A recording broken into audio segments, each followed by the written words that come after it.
সমস্ত সেৱকৰ দ্বাৰা আয়োজন কৰা এই ভাগৱত পাঠ আৰু পৰ্যালোচনাৰ অনুষ্ঠানত আজি উপবিষ্ট হোৱা সকলো কৃপালু গুৰুমূৰ্তি ভকত বৈষ্ণৱ সেৱক তথা শিশু আমি সমস্তজনৰ চৰণত আমি প্ৰথমেই সেৱা জনাইছোঁ। আজি আমাৰ প্ৰত্যেকৰে অতি এটা মংগলময় দিন যে আমি সকলোৱে আজি একেলগে ভগৱন্তৰ কথা শ্ৰৱণ কীৰ্তন আৰু মনন কৰিবৰ কাৰণে আমি ভগৱানৰ কৃপা লাভ কৰিছোঁ। আপোনাৰ খবৰ আজ্ঞা হৈছে যে ভাগৱতৰ দ্বিতীয় স্কন্ধৰ আজি পাঠ হ'ব লাগে। ভাগৱত ধৰ্মৰ মহিমা বৰ্ণনৰ কথা বাজনে কৈছে, আমি দ্বিতীয় স্কন্ধৰ তাৰ পৰাই আজি আৰম্ভ কৰোঁ। হে জয় জয় কৃষ্ণ যাৰ স্মৰণ মংগল হে জাগ যোগাদিৰ হৰি নাম হাফল হে হেনয় পৰমানন্দ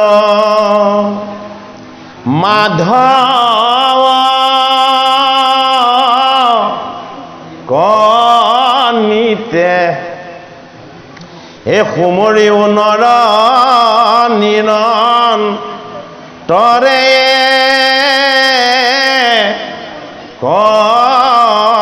চিতে ও কৃষ্ণ কথায় অমৃত ক পিউষা বধানে এ করিব যতন যাবে নতুসা রে প্রাণে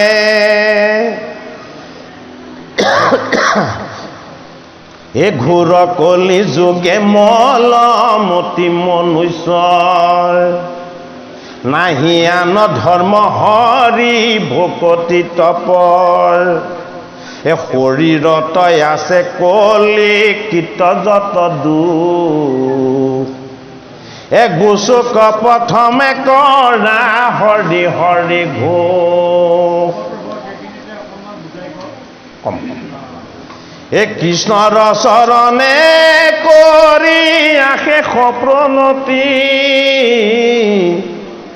এ অচ্যুতৰ কিংকৰ শংকৰ নিগদতি এ দ্বিতীয় স্কন্ধৰ কথা শুনি উৎসুকে অনিপতিৰ প্ৰশ্ন পাছে শুনি মুনি সুকে। ভাগৱতৰ দ্বিতীয় স্কন্ধ বাংময় ভাগৱত ভগৱন্তৰ ঈশ্বৰ মূৰ্তিৰ সোঁপদ।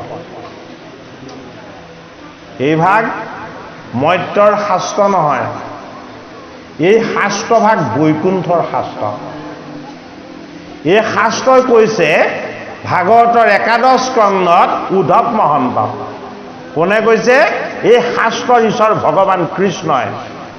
হে উদ্ধৱ, মই এতিয়া যে বৈকুণ্ঠ প্ৰয়াণ কৰিম, মই যে বৈকুণ্ঠলৈ যাম, আৰু তুমি যে মোৰ লগত বৈকুণ্ঠলৈ যাবলৈ বিচাৰিছা, মই ঈশ্বৰ, ময়ো যদি বৈকুণ্ঠলৈ যাওঁ, তুমি মোৰ সেৱক, তুমি মোৰ ভকত, তুমিও যদি বৈকুণ্ঠলৈ যোৱা, তেতিয়াহ'লে এই মৰ্ত্যত কোন থাকিব? আমি দুয়োজনে যদি বৈকুণ্ঠলৈ যাওঁ, তেতিয়াহ'লে এই পৃথিৱীখনত পাপৰে ভৰপূৰ হৈ যাব। সেইটো কাৰণে তুমি মোক নেপাম বুলি বেজাৰ নকৰা, মোক সদায় পাব পৰাৰ এটা ব্যৱস্থা মই তোমাক কৰি দি থৈ যাওঁ। এতিয়া কি কৰিলে?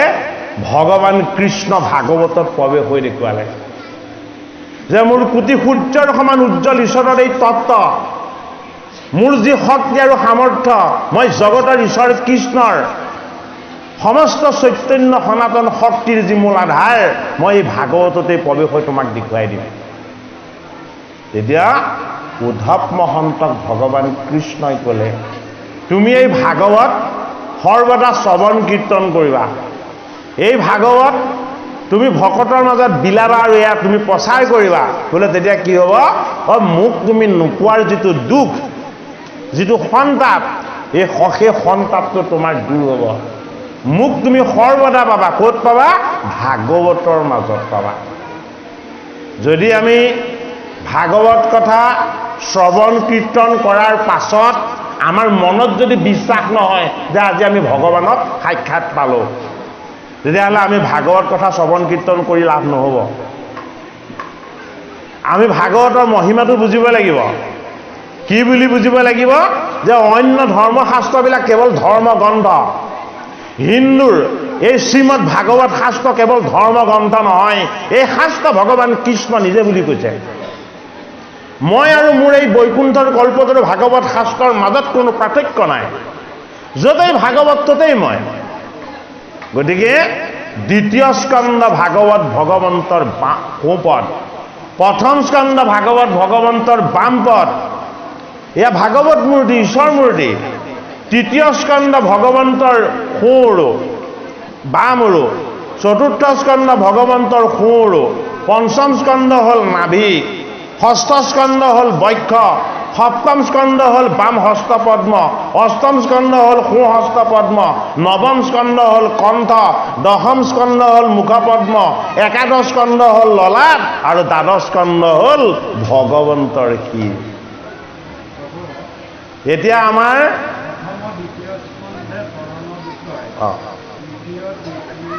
তৃতীয় চতুৰ্থ আৰু উৰুদয়। এতিয়া দ্বিতীয় স্কন্ধ চাইছোঁ, আমি সোঁপদ চাইছোঁ। প্ৰথম পদ হ'ল বাম পদ, দ্বিতীয় স্কন্ধ হ'ল সোঁপদ। সেইটোকে কৈছোঁ, দুখন পদৰ দুটা তত্ত্ব। বাম পদত ভাগৱতৰ প্ৰথম স্কন্ধ বোলে কিয়? আমাৰ বাম পাশত মায়া থাকে। ঈশ্বৰৰ বাম পাশত কি থাকে? ঈশ্বৰৰ বাম পাশত ভকতিৰ তত্ত্ব থাকে। বোলে কেনেকে থাকে? বোলে মই এই জগতৰ গুৰু, মোৰ অবিহনে এই জগতত কোনো গুৰু নাই, ময়ে ঈশ্বৰ, মই এই সমস্তৰে প্ৰতিপালন কৰোঁতা। সেইটো কাৰণে যদিও মই আত্মাৰূপী গুৰু, পৰমাত্মাৰূপী গুৰু, মোৰ সেৱকক তোমালোকে ভকতক গুৰু ৰূপেৰে ভজি মোৰ ঈশ্বৰ জ্ঞান ল'ব লাগিব। সেইটো কাৰণে ভাগৱতৰ প্ৰথম স্কন্ধত গুৰুৰ তত্ত্ব, প্ৰথম গুৰু ৰূপেৰে কোনে কাক বৰণ কৰিছে? ভাগৱতৰ প্ৰথম স্কন্ধত প্ৰথম গুৰু ৰূপেৰে বৰণ কৰিছে শৌনক আদি সহস্ৰ ঋষিয়ে অকুলীন সূতক। যি অকুলীন সূতক অস্পৃশ্য বুলি কোৱা হৈছিলে ভাগৱত শাস্ত্ৰত, ভাগৱত বক্তা সূতক গুৰুৰ আসনত বহুৱাই নৈমিষ ক্ষেত্ৰত 28 সহস্ৰ ঋষিয়ে ভাগৱত কথা শ্ৰৱণ কৰিছে। দ্বিতীয়তে ভাগৱত শাস্ত্ৰত গুৰু কোন? ভাগৱত শাস্ত্ৰত প্ৰথম স্কন্ধত গুৰু দেৱঋষি নাৰদ। কাৰ গুৰু? প্ৰণেতা পৰমেশ্বৰ বেদব্যাসৰ গুৰু হৈছে। বেদব্যাসে বিভিন্ন শাস্ত্ৰ প্ৰণয়ন কৰি যাগ যজ্ঞ বলি বিধান পূজা পাতল ইত্যাদি কৰ্মকাণ্ডৰ যোগেদি এই জগতখনক নষ্ট কৰিব বিচাৰিছিলে। দেৱঋষি নাৰদে আহি তেওঁক ভুলটো শুধৰাই দিলে। এই জগতখনক তুমি নষ্ট কৰিলা, তুমি কৃষ্ণৰ যশ গুণ আৰু লীলাৰ তত্ত্ব প্ৰচাৰ কৰিব লাগিছিলে, তুমি মৰা কটা বলি বিধান তুমি এইবোৰ শিকালা। সেইটো কাৰণে তোমাৰ মন অস্থিৰ হৈছে। আৰু দেৱঋষি নাৰদক বেদব্যাসে গুৰু ভজি এই গুৰুৰ পৰা কি কৰ্ম কৰিলে মই উদ্ধাৰ হ'ম সেই উপদেশ ল'লে। আৰু ভাগৱতৰ প্ৰথম স্কন্ধত দেৱঋষি নাৰদক গুৰু ৰূপেৰে ভজিছে বেদব্যাস স্বৰূপ প্ৰণেতা পৰমেশ্বৰে।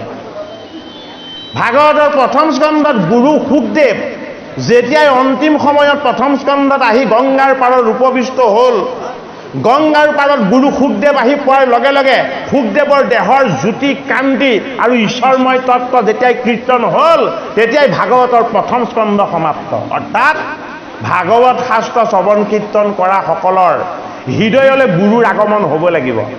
যদি গুৰুৰ আগমন নহয়, গোবিন্দৰ কৃপা নহ'ব। গুৰুবিহীন জ্ঞান কেতিয়াও সুস্থিৰ আৰু সুদৃঢ় হ'ব নোৱাৰে। এইটো কাৰণে সুখস্বৰূপ গুৰু গংগাৰ পাৰলৈ পৰীক্ষিত স্বৰূপ শিষ্যৰ ওচৰলৈ নিজেই আহিলে। নিজেই আহি গংগাৰ পাৰত 7 সপ্তদিৱস ভাগৱত কথা ক'লে। আৰু কি হ'ল? পৰীক্ষিতৰ দ্বাদশ স্কন্ধত ব্ৰহ্ম জ্ঞান লাভ হ'ল। ঈশ্বৰ জ্ঞান লাভ হ'ল যি তক্ষকৰূপী মৃত্যুৰ পৰা হাত সাৰিবৰ কাৰণে পৰীক্ষিতে গংগাৰ পাৰত আহি ভাগৱত শুনিছিল সেই তক্ষকক হাত বাউল দি মাতিব পৰা হ'ল গতিকে মৃত্যুৰ ভয়টো হ'ল আমাৰ জীৱৰ আটাইতকৈ ডাঙৰ ভয় এই মৃত্যুক জয় কৰা মানে মৃত্যুৰ ভয়টো দূৰ কৰিব পৰা গতিকে ভাগৱত শাস্ত্ৰ বোলে কি অভয় ব্ৰহ্ম ভাগৱতৰ প্ৰথম স্কন্ধত গুৰুৰূপী গোবিন্দ সুখস্বৰূপ ঈশ্বৰ পৰীক্ষিত স্বৰূপ পৰীক্ষা দিবলৈ অহা এই জীৱনলৈ অহা এই জীৱবিলাকে যদি জ্ঞান ভক্তি আৰু বৈৰাগ্যৰ পাৰৰূপী গংগাৰ পাৰত যদি অমৃতময় ভাগৱত কথা শ্ৰৱণ কৰে কীৰ্তন কৰে তেতিয়া কি হ'ব জীৱনৰ মায়া মোহ ৰাগ দেশ এইবিলাক দূৰ হ'ব ভাগৱতৰ দ্বিতীয় স্কন্ধ গুৰুৱে দিয়া জ্ঞান প্ৰথম স্কন্ধত গুৰুৰ আগমন গংগাৰ পাৰলৈ শুকৰ আগমন হ'ল শুক মানে আত্মা শুক মানে পৰমাত্মা পৰীক্ষিত মানে জীৱ এই জীৱই জন্ম লয় কেৱল জীৱনত পৰীক্ষা দিবলৈ এই জীৱন পৰীক্ষাত যাতে জীৱই আধ্যাত্মিক উৎকৰ্ষ সাধন কৰি এই জীৱন্ত কালতেই যাতে ঈশ্বৰৰ লগত এক হৈ যাব পাৰে ভাগৱত শাস্ত্ৰই সেই ব্যৱস্থা দেখাইছে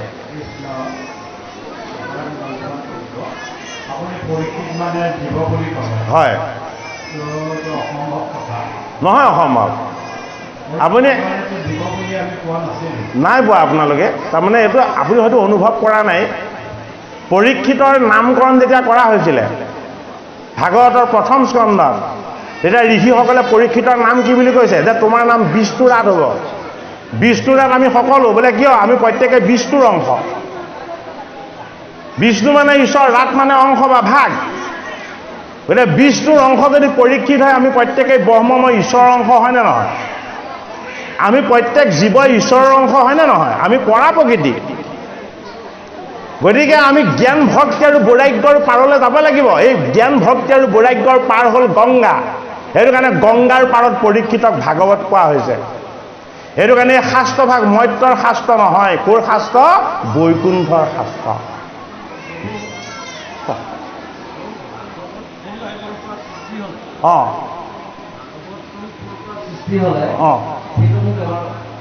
জনাই দিব লাগিব ভাগৱতখন ক'ৰ পৰা সৃষ্টি হ'ল এইটো ভাগৱতৰ তৃতীয় স্কন্ধত আছে ভাগৱতৰ তৃতীয় স্কন্ধত ভাগৱত ক'ৰ পৰা আহিলে ভাগৱত দুটা সম্প্ৰদায়ৰ পৰা প্ৰাপ্ত হৈছে এটা হ'ল অনন্ত সম্প্ৰদায় আৰু এটা হ'ল নাৰায়ণ সম্প্ৰদায় ভাগৱততে আছে সেই কথাটো অনন্ত সম্প্ৰদায়ৰ পৰা ভাগৱত লাভ কৰিছিলে অনন্ত নাগে কৈছিলে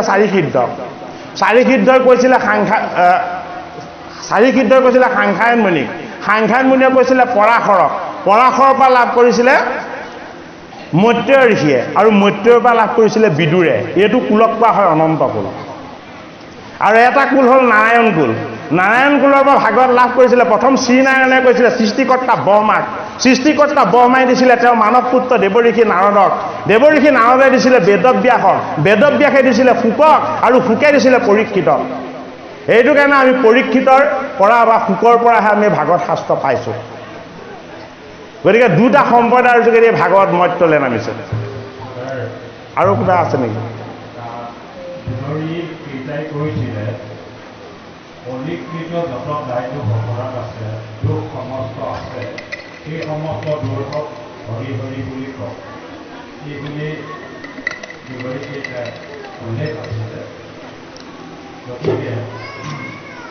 আমি কেৱল হৰিনামৰ সম্বন্ধে জানিবলৈহে বিচাৰিছোঁ হ'ব সমস্ত দায়িত্ব অপৰাধ নৰীক্ষণ কৰিব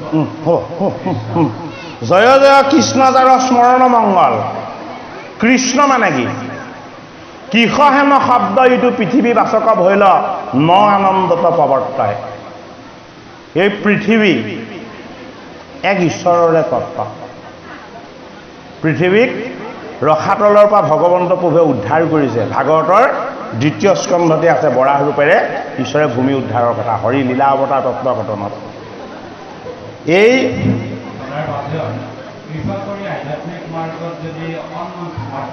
হয় কম যে জয় জয় কৃষ্ণ যাৰ স্মৰণ মংগল এই জগতৰ সৰ্বদা জয়কাৰ এই জগতৰ সৰ্বদা জয় কেৱল ভগৱানৰ ভগৱান অজেয় ভগৱান কোনোদিন পৰাজিত নহয় ভগৱান কোনোদিন কাৰো ওচৰত অধীন নহয়, কিয়নো তেওঁ সৰ্বদা স্বাধীন। সেইটো কাৰণে শাস্ত্ৰভাগত জয় জয় কৃষ্ণ বুলি কৈছে।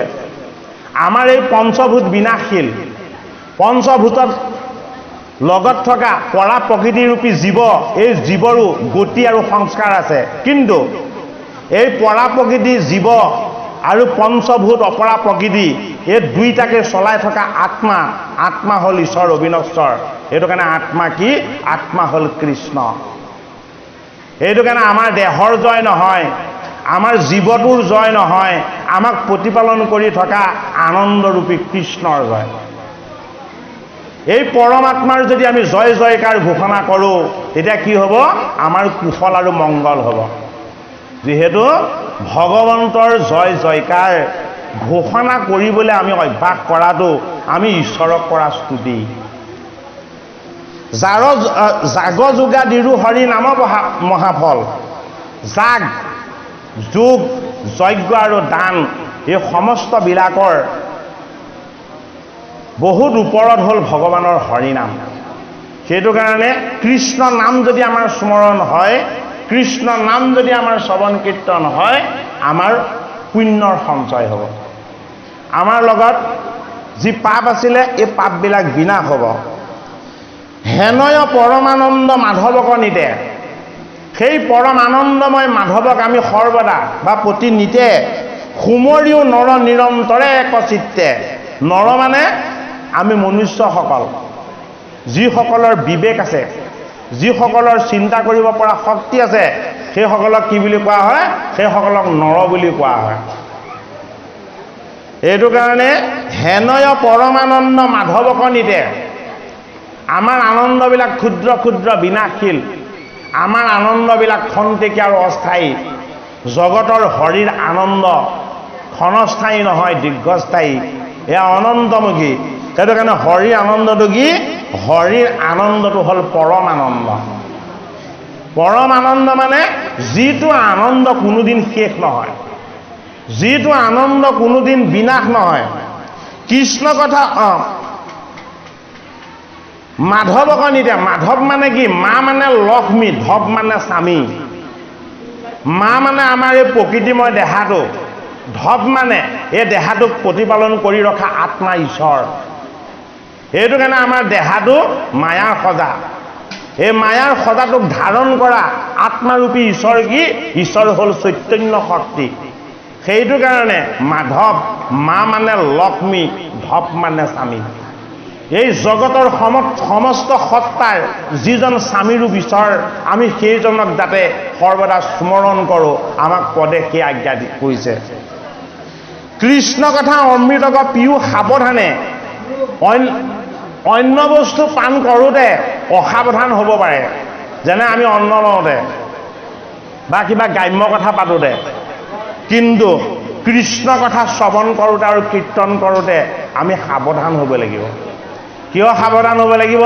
এয়া বৈকুণ্ঠৰ কথা, মৰ্ত্যৰ কথা নহয়। এয়া ঈশ্বৰৰ কথা, এয়া সাধাৰণ কথা নহয়। এই কথা যদি শ্ৰৱণ কীৰ্তন যদি আমি শুদ্ধিভাৱে বিশ্বাসেৰে আমি যদি কৰিব পাৰোঁ, আমাৰ জন্ম জন্মান্তৰৰ যিমানবিলাক পাপ আছিলে সকলো পাপৰ পৰা আমি মুক্তি পাম বা নিবৃত্তি পাম। সেইটো কাৰণে কৃষ্ণ কথাক অমৃত বুলি কোৱা হৈছে। আমি কি? আমি প্ৰত্যেকেই মৃত্যুমুখী জীৱ। আমি জন্মৰে জীৱন আৰম্ভ কৰিলোঁ, মৃত্যুৰে আমাৰ জীৱন সমাপ্ত হ'ব। কিন্তু এই জন্ম আৰু মৃত্যুৰ মাজতেই আনন্দময় ঈশ্বৰ আত্মাৰ ওপৰত লুকাই আছে। সেইটো কাৰণে আমি আত্মা আৰু পৰমাত্মাৰ পৰম আনন্দময় কথা আমি যদি পান কৰিব পাৰোঁ, তেতিয়াহ'লে কি হ'ব? তেতিয়াহ'লে আমাৰ প্ৰাণটো ত্যাগ কৰিলেও আমি আৰু কষ্ট অনুভৱ কৰিব নালাগে। বোলে কিয়নো ঈশ্বৰৰ অস্তিত্বৰ ওপৰত যেতিয়া ভক্তি হয়, ভগৱন্তৰ ওপৰত যেতিয়া গভীৰ বিশ্বাস হয়, তেতিয়া মনুষ্যই মৃত্যুক জয় কৰিব পাৰে। কিয় মৃত্যুক জয় কৰিব পাৰে? মৃত্যুটো আমাৰ কাৰণে এটা সত্যহে, মিছা বস্তু নহয়। সত্যক আমি মানি ল'ব লাগিব আৰু সত্যক আমি স্বীকাৰ কৰিব লাগিব। জাতৈশ্ৰহে ধ্ৰুৱ মিত্ৰ ধ্ৰুৱাং জন্ম মৃতস্য তস্মাৎ পৰিহাৰাৰ্থে নতুং শুচি তামোহাসি। হে অৰ্জুন, তুমিনো এইসকলক মাৰিম বুলি মৰিব বুলি কিয় কান্দিছা? এইসকলক জন্ম দিওঁতে মই মাৰিয়ে থৈছোঁ। বোলে কি? এই জগতত যি জন্ম লয় সি মৃত্যু হ'বই লাগিব। জন্ম লোৱাজনে মৃত্যুৰ হাত এৰিব নোৱাৰে। সেইটো কাৰণে জন্ম যদি তোমাৰ কাৰণে সত্য হৈছে, মৃত্যু তোমাৰ কাৰণে এটা সত্যই হ'ব। জন্ম হ'লে মৰিবই লাগিব। ধ্ৰুৱং জন্ম মৃতস্তেচ তস্মাৎ পৰিহাৰাৰ্থে। সেইটো কাৰণে তুমি তোমাৰ জন্ম যেতিয়া হ'ল, তুমি মৃত্যুৰ কথা চিন্তা নকৰিবা। তুমি কি চিন্তা কৰা? মোৰ চৰম চিন্তা কৰা। তুমি পৰমাত্মাক উপাসনা কৰা। তেতিয়া কি হ'ব? তোমাৰ মৃত্যুৰ ভয় দূৰ হ'ব আৰু তুমি উদ্ধাৰ হ'বা। এই ঘোৰ কলিযুগে মলমতি মনুষ্যৰ, নাহি আন ধৰ্ম হৰি ভকতিত বৰ। ঘোৰ কলিযুগ বুলি কৈছে। ঘোৰ কলিযুগ কোনটো? যেতিয়াই পৰীক্ষিত নামৰ পাণ্ডৱৰ নাতিয়ে জ্ঞানী ৰজাজনে সাধনময় ঋষিজনৰ গলত মৰা সাপ এটা মেৰিয়াই পাপ সঞ্চয় কৰি ল'লে। তাৰ আগলৈকে কলিযুগ সোমোৱা নাছিলে। যিদিনাখন পৰীক্ষিতে বৃত্তি প্ৰতিষ্ঠাৰ ধনু, মায়া আৰু মোহৰ দুইটা মূৰ, এই ধনুখনৰ মূৰ লোভ মোহ কাম কৰিয়া ধনু শৰ আছিলে। সংসাৰ বনখনেই আছিলে তেওঁ মৃগয়া কৰিবলৈ যোৱা বনখন। এই সংসাৰৰূপী মায়া মৃগ বনত মৃগয়া কৰিবলৈ যাওঁতে পৰীক্ষিতে কি কৰিলে? তৃষ্ণা লাগি গ'ল, তাণহা আহি গ'ল। এই পৰীক্ষিতৰ তৃষ্ণাই হ'ল আমাৰ জীৱন তৃষ্ণা। আমাক যিমানে লাগে সিমানে নাটে, যিমানে পাওঁ সিমানে আমাৰ তাৰ প্ৰতি তাৰণা বাঢ়ি যায়। জীৱৰ ধৰ্মই যে পালে বেছি লাগে, নোপোৱালৈকে ঠিকেই আছিলে, পোৱাৰ পাছত তাৰ আকাংক্ষাবিলাক বাঢ়ি গৈ থাকে। এইটো কাৰণে এই বাঢ়ি বাঢ়ি গৈ গৈ আমাৰ এই চঞ্চল মনৰ বিকাৰবিলাকে আমাৰ মাজত যে ঈশ্বৰ আছে, আমি যে ঈশ্বৰক উপাসনা কৰিব লাগে, এই কথাটো আমি পাহৰি থাকোঁ। পৰীক্ষিতৰো সেয়াই হৈছিল। পাণ্ডৱৰ নাতি পৰীক্ষিতে মৃগয়া কৰিবলৈ গৈ যেতিয়া তেওঁ তৃষ্ণা লাগিলে, পিয়াহ লাগিলে, সমীক ঋষিৰ আশ্ৰমলৈ জল বিচাৰি গ'ল। সমীক সাধনময়। সমীকে কি কৰি আছে? ব্ৰহ্মময় সাধনাৰে ঈশ্বৰৰ লগত এক হৈ আছে। সেইটোকে কোৱা হ'ল ব্ৰহ্মানন্দ। পৰম ব্ৰহ্মৰ আনন্দত জীৱই সাধনা কৰি পৰম ব্ৰহ্ম আৰু তেওঁ এক হৈ যাব পৰাৰ যিটো সাধনা, এই সাধনাই কৰিছিলে সমীক ঋষিয়ে। এইটো কাৰণে তেওঁ ব্ৰহ্মানন্দ লাভ কৰি ঈশ্বৰৰ আনন্দত ৰমণ হৈ আছে। আৰু পৰীক্ষিতে মায়ামৃগ স্বীকাৰ কৰি কৰি আত্মা পৰমাত্মাৰ তত্বৰ পৰা আঁতৰ হৈ তেওঁ সংসাৰ বনত বিচৰণ কৰি ফুৰিছিলে। ঋষিৰ আশ্ৰমলৈ গৈ জল বিচাৰিলে। ঋষি ব্ৰহ্মানন্দত আছে, তেওঁ কি আছে? তেওঁ মায়া ভৱ অৰণ্যত আছে। এজন ভৱ সংসাৰত, এজন পৰম আনন্দত। পাৰ্থক্য সেইটোৱেই। ভৱ সংসাৰত থকাজনৰ ক্ৰোধ আছে আৰু সাধনাত থকাজনৰ আনন্দ আছে। সেইটো কাৰণে ক্ৰোধত পৰি পৰীক্ষিতে সমীক ঋষিক গালি পাৰিলে, কটু বাক্য প্ৰয়োগ কৰিলে। সিমানে নাতিলে, ওচৰত মৰা সাপ এটা আছিলে, মৰা সাপটো আনি ঋষিৰ গলত মেৰিয়াই ঋষিৰ সুচিতা নষ্ট কৰিব বিচাৰিলে। আমাক বুজাইছে সেয়া। জীৱন পৰীক্ষা দিবলৈ অহা আমি প্ৰত্যেকে একোজন পৰীক্ষিত।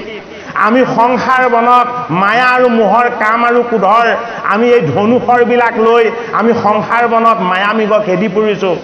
আমাৰ এই দেহটো সমীকময় সাধনাময় দেহ। এই দেহৰ যোগেদি আমি ঈশ্বৰ সাধনা কৰিব পাৰিম।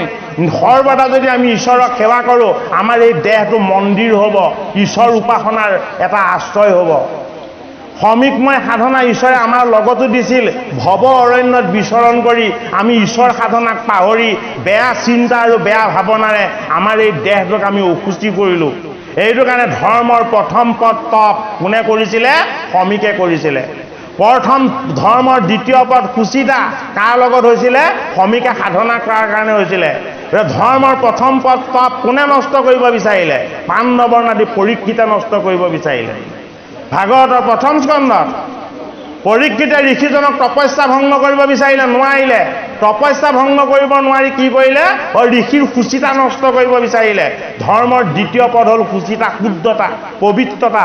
এই ঋষিজনৰ শুদ্ধতা নষ্ট কৰিব বিচৰা হ'ল, মৰা সাপ এটা মেৰিয়াই দিলে। যদিহে ধৰ্মৰ প্ৰথম পদটো নষ্ট হয়, দ্বিতীয় পদটো যদি ভংগ হয়, তৃতীয় পদটো কি? তৃতীয় পদটো দয়া আৰু দান। কাৰ নাইকিয়া হ'ল? দয়া দান নাইকিয়া হ'ল শ্ৰমিকৰ পুত্ৰৰ। শ্ৰমিকৰ পুত্ৰ আছিলে শৃংগী, শৃংগীয়ে দয়া দান হেৰুৱাই পেলালে। ঋষিৰ পুত্ৰ দয়াশীল আৰু দায়াশীল হ'ব লাগিছিলে, হয় নহয়? ঋষিৰ পুত্ৰই অভিসম্পাত দি দিলে কাক? এই জ্ঞানী পৰীক্ষিত ৰজাক।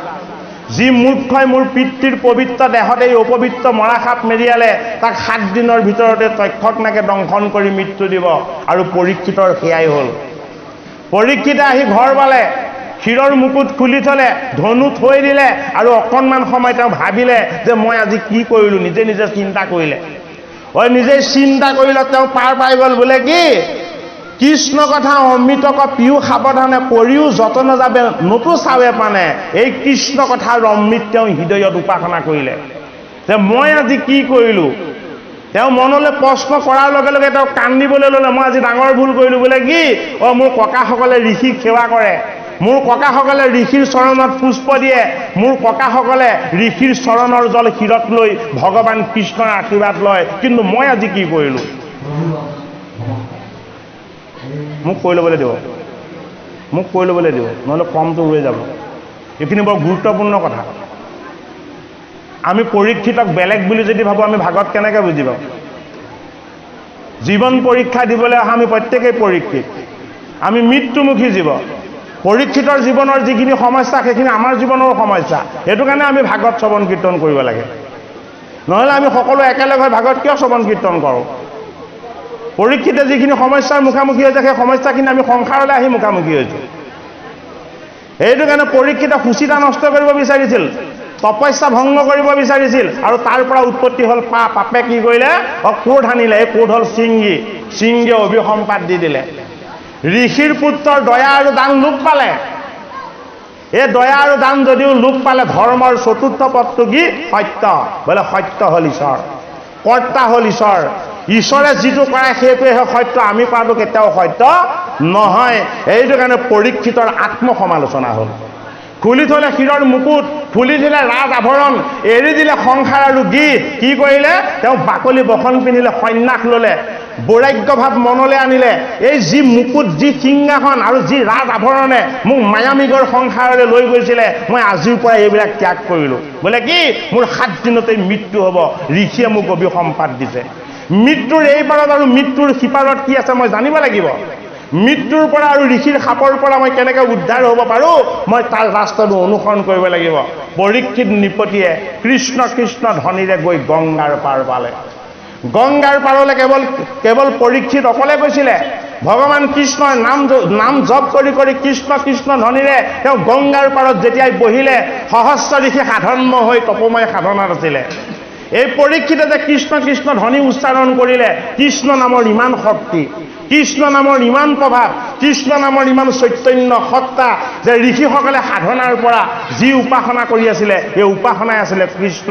সেইটো কাৰণে তেওঁলোকে এই কৃষ্ণ শব্দ ক'ৰ পৰা আহিছে বুলি এজন এজনকে প্ৰত্যেক ঋষিয়ে শব্দৰ সন্ধান কৰি আহি 60 সহস্ৰ ঋষি গংগাৰ পাৰ পালে। 60 সহস্ৰ ঋষি গংগাৰ পাৰত উপবিষ্ট হ'ল। আৰু পৰীক্ষিতে প্ৰশ্ন কৰিলে যে মুমুক্ষু জীৱই কি কৰা উচিত? মই 7 দিনতেই মৃত্যু হ'ব, মই কি কৰিলে উদ্ধাৰ হ'ম? নানা ঋষিয়ে নানা উত্তৰ দিলে। কাৰো উত্তৰৰ যোগেদি পৰীক্ষিত পত্ৰই নগ'ল।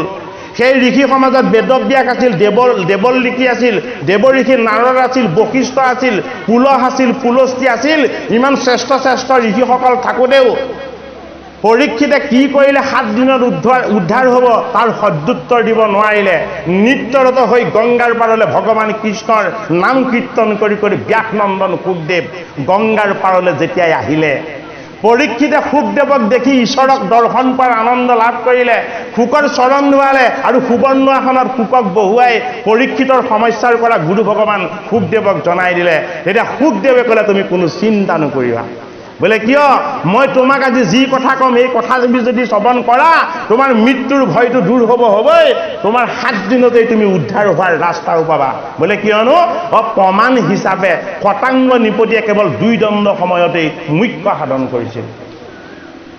গতিকে আমি মৃত্যুমুখী জীৱ, এই সংসাৰলৈ আহিছোঁ আমি মৰিবৰ কাৰণে। আমাৰ মৰাটোৱে উদ্দেশ্য নহয়, আমাৰ মৃত্যুৰ সিপাৰৰ ঈশ্বৰ তত্বৰ লগত যাতে আমি একাত্মবোধ আমি এই জীৱন থাকোঁতেই যাতে কৰিব পাৰোঁ। কৃষ্ণ কথা অমৃতক কৰিওক পান। এই ঈশ্বৰ অমৃত, কৃষ্ণৰ অমৃত আমি যেতিয়ালৈকে পান কৰিব নোৱাৰিম তেতিয়ালৈকে আমাৰ জীৱন সাৰ্থক নহ'ব। গংগাৰ পাৰত যেতিয়া সুখদেৱ ভগৱানে পাণ্ডৱৰ নাতি পৰীক্ষিতক আশ্বাস দি কৈ দিলে, এইখন বৈকুণ্ঠৰ শাস্ত্ৰ, কোনো পুৰুষত তুমি এই কথা শুনিবলৈ নোপোৱা, মই মোৰ পিতৃপ্ৰভু ব্যাসদেৱৰ কৃপাত পাইছিলোঁ আৰু মই তোমাক এই শাস্ত্ৰ যেতিয়া কীৰ্তন কৰি শুনাম তোমাৰ জীৱন ধন্য হ'ব আৰু তুমি উদ্ধাৰ হ'বা।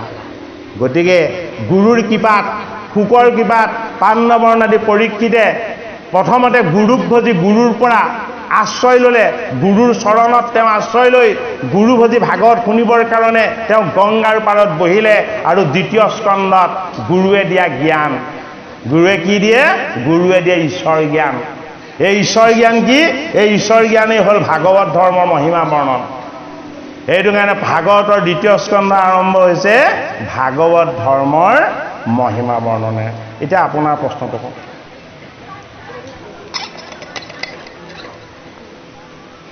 প্ৰভু পৰীক্ষিতক আমি আপোনাৰ হেৰি চিনি পালোঁ, আপোনাৰ শ্ৰীমুখেদি।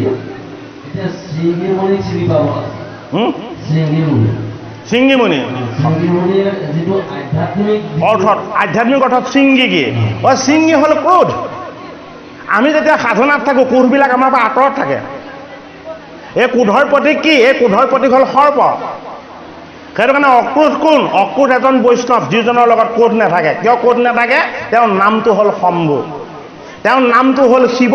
তেওঁ সদায় কি কৰে? তেওঁ সদায় সাধনময় হৈ থাকে। সেইটো কাৰণে তেওঁ হাতত সাপ থাকে, গলত সাপ থাকে, ভৰিত সাপ থাকে, গাটোত গোটেই সাপকা পিন্ধি থাকে। বোলে কিয়? তেওঁ ভিতৰত ক্ৰোধবিলাক থাকিবলৈ দিয়া নাই, বাহিৰলৈ উলিয়াই ৰাখিছে।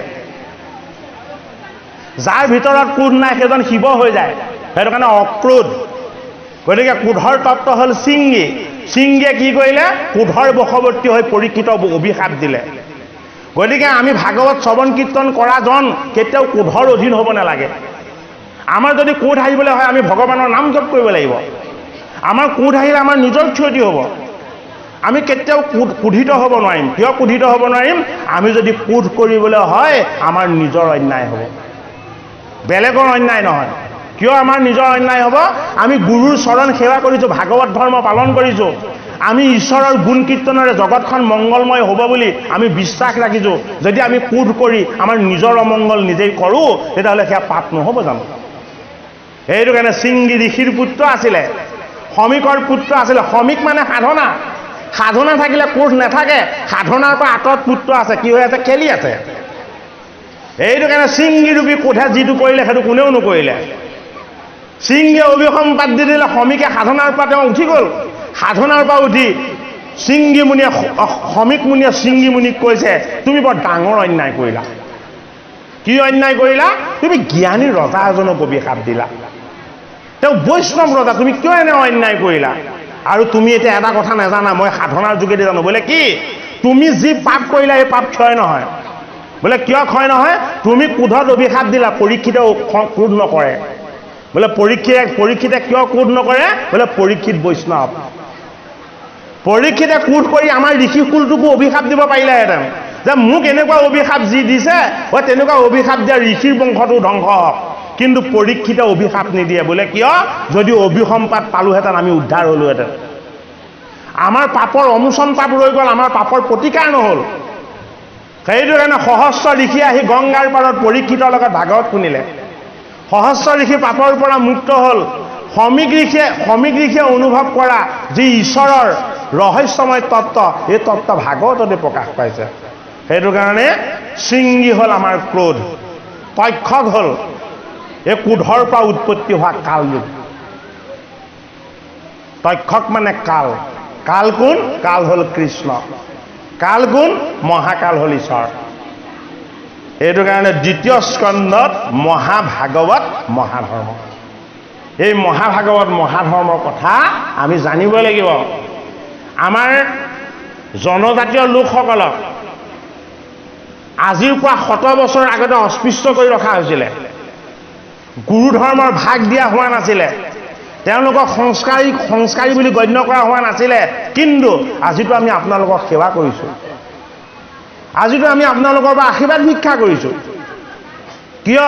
আপোনালোকে ভাগৱত শাস্ত্ৰ পালে, ভগৱানৰ নাম পালে, ভকতৰ সং পালে আৰু ঈশ্বৰৰ উপাসনা পালে। আপোনালোক ব্ৰহ্মময় হৈ গৈছে।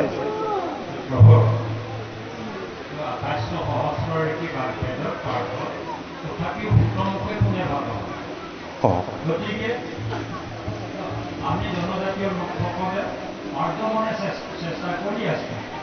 এই যে নালাগে বিষ্ণুৰ শাস্ত্ৰ কল আনিবে, নালাগে দ্বিজঋষি হৈতে, যেনে তেনে মাত্ৰ লোক নাই, এইটো আপোনালোকক আমি প্ৰশংসা কৰা নাই। আমি আমাৰ নিজৰ দৃষ্টিয়ে যিটো দেখিছোঁ, যিটো পৰিৱৰ্তন দেখিছোঁ, সেইটো আনন্দ লাগিছে কথাটো হ'ল যে আমি জীৱৰ লগত আমাৰ দুটা বস্তু আছে। ৰ'ব, আমাৰ জীৱটোৰ লগত শুনক, আমাৰ জীৱটোৰ লগত দুটা বস্তু আছে, এটা হ'ল গতি, এটা হ'ল সংস্কাৰ। আপোনাৰ পৰা বহুতেই শুনিলোঁ। এতিয়া কথা হ'ল আমাক ভাগৱতৰ মানে ধৰ্মীয় তত্ত্বসমূহ আপুনি সুন্দৰভাৱে ব্যাখ্যা কৰি গৈ আছে। এতিয়া কথা হ'ল ইমানখিনি জানিবৰ কাৰণে, ইমানখিনি বুজিবৰ কাৰণে এই ঘূৰ কলিযুগত অসমতি মনুষ্য হৈ তাতে আকৌ পিতাত লিখি থৈ দিছে যে ইটো গৃহবাস ভাৰততে যাব কবিলো পৰম আৰ্তা, বান্দৰ যেনেকৈ নৰককে নচাৱে স্বামীক নচাৱে ভাৰ্তা, ঠিক তেনে ক্ষেত্ৰত আমি মনে কৰাকৈ কিছুমান আধ্যাত্মিক মাৰ্গৰ নিয়ম নীতিসমূহ আপুনি ক'লে আমি মানে সেইমতে চলিবলৈ সক্ষম হ'ম বুলি আমাৰ ধাৰণা। আপোনালোকে গুৰু পৰম্পৰা মানি ভকতক ভগৱান জ্ঞান কৰি আপোনালোকে ঈশ্বৰৰ ওচৰত ইমান সুদৃঢ় বিশ্বাসেৰে সৈতে উপাসনা কৰিছে। আমি ভাবোঁ এতিয়া আপোনালোকৰ পৰাহে আমি শিকিব লাগিব। আপোনালোকক আমি শিকাব লগা নাই, কাৰণ আপোনালোকে ইমান সুন্দৰভাৱে ভকত বৈষ্ণৱ জ্ঞাত একঠাই কৰি এই ভগৱানৰ গুণ কীৰ্তন যশ আৰু উপাসনাৰ ব্যৱস্থা কৰিছে। ইয়াতো বৈকুণ্ঠ দুটাই, ইয়াত আহি আপোনালোকৰ চৰণৰ অকণমান আশীৰ্বাদৰ ভাগ পোৱাটো আমাৰ কাৰণে জন্ম জন্মান্তৰৰ বহুত পুণ্যৰ ফল। সেইটো কাৰণে যি ভাগৱতৰ আশ্ৰয় লয়, যি ভকতৰ সং লয়, যি ভগৱানৰ নাম লয়, যি দৈৱকী নন্দন কৃষ্ণক উপাসনা কৰে, ভগৱান কৃষ্ণই সেইজনৰ কথা কি বুলি কৈছে শুনক। এ দেৱতু তীৰ্থতু কৰি ভকতে সেবৰ, হে ভকতক ভজিলে গু ছয়কৰ মজৰ। দেৱ কি? দেৱ দৈৱকী নন্দন কৃষ্ণ। তীৰ্থ কি? মহাতীৰ্থ হ'ল বৈকুণ্ঠ ধাম। বৈকুণ্ঠ ধামতকেও ভগৱান কৃষ্ণতকেও ভগৱান কৃষ্ণই কৈছে মোৰ ভকতহে শ্ৰেষ্ঠ। বোলে কিয় ভকত শ্ৰেষ্ঠ? বোলে মই হ'লো ঈশ্বৰ, তেওঁলোক মোৰ পুত্ৰ। মোৰ ঈশ্বৰৰ পুত্ৰৰ প্ৰতি প্ৰেম মই তোমালোকক কৈ শেষ কৰিব নোৱাৰিম। সেইটো কাৰণে আমাৰ প্ৰথমতে প্ৰেম আৰু স্নেহ কাৰ প্ৰতি হ'ব লাগিব? ভকতৰ প্ৰতি হ'ব লাগিব। আমাৰ যদি জীৱৰ প্ৰতি প্ৰেম নহয়, ভকতৰ প্ৰতি যদি আমাৰ প্ৰেম নহয়, তেতিয়াহ'লে আমাৰ ঈশ্বৰৰ প্ৰতি প্ৰেম হ'ব জানো? হয়নে বাৰু? আমি এই জীৱ সমস্তক আমি ঈশ্বৰ জ্ঞান কৰিব লাগিব। আমি এইসকলৰ প্ৰতি কোনো ধৰণৰ কপট আমাৰ মনত আমি ৰাখিব নেলাগিব, কাৰণ আমি আশীৰ্বাদৰ ভাগ ল'বলৈ হ'লে আমি কপট শূন্য প্ৰগতি কৰিবলৈ অভ্যাস কৰিব লাগিব। সেইটো কাৰণেই দ্বিতীয় স্কন্ধত ভাগৱত ভগৱন্তই পৰীক্ষিত ৰূপী এই জীৱন পৰীক্ষা দিবলৈ অহা ভক্তিৰ পাৰ হ'ল গংগা। এই গংগাৰ পাৰত পৰীক্ষিতে গুৰুৰ মুখপদ্মে ভাগৱত কথা শুনিম বুলি যেতিয়াই তেওঁ সিদ্ধান্ত ল'লে, খুকে বাকি দিলে অমৃত। কি ৰূপত বাকি দিছে? কৃষ্ণৰ গুণ ৰূপত, কৃষ্ণৰ যশ ৰূপত। গতিকে আমিও জীৱ, এই জীৱ তাৰণ বা জীৱ উদ্ধাৰৰ আৰু জীৱই ঈশ্বৰৰ পুণ্যৰ ভাগ পোৱাৰ যি ব্যৱস্থা, এই ব্যৱস্থাই হ'ল ভাগৱত কথা শ্ৰৱণ কীৰ্তন। সেইটো কাৰণে হৰি হৰি ঘুকিও বুলি কৈছে। হৰি হৰি কিয় আমি ঘোষণা কৰিব লাগে? হৰি মানে নিৰ্গুণ, হৰি মানে নিৰ্গুণ। নিৰ্গুণ কি? নিৰ্গুণ ঈশ্বৰ। নিৰ্গুণ কি? ভাগৱত শাস্ত্ৰ, গীতা শাস্ত্ৰ। নিৰ্গুণ কি? হৰিৰ গুণ কীৰ্তন আৰু উপাসনা। বেদাগ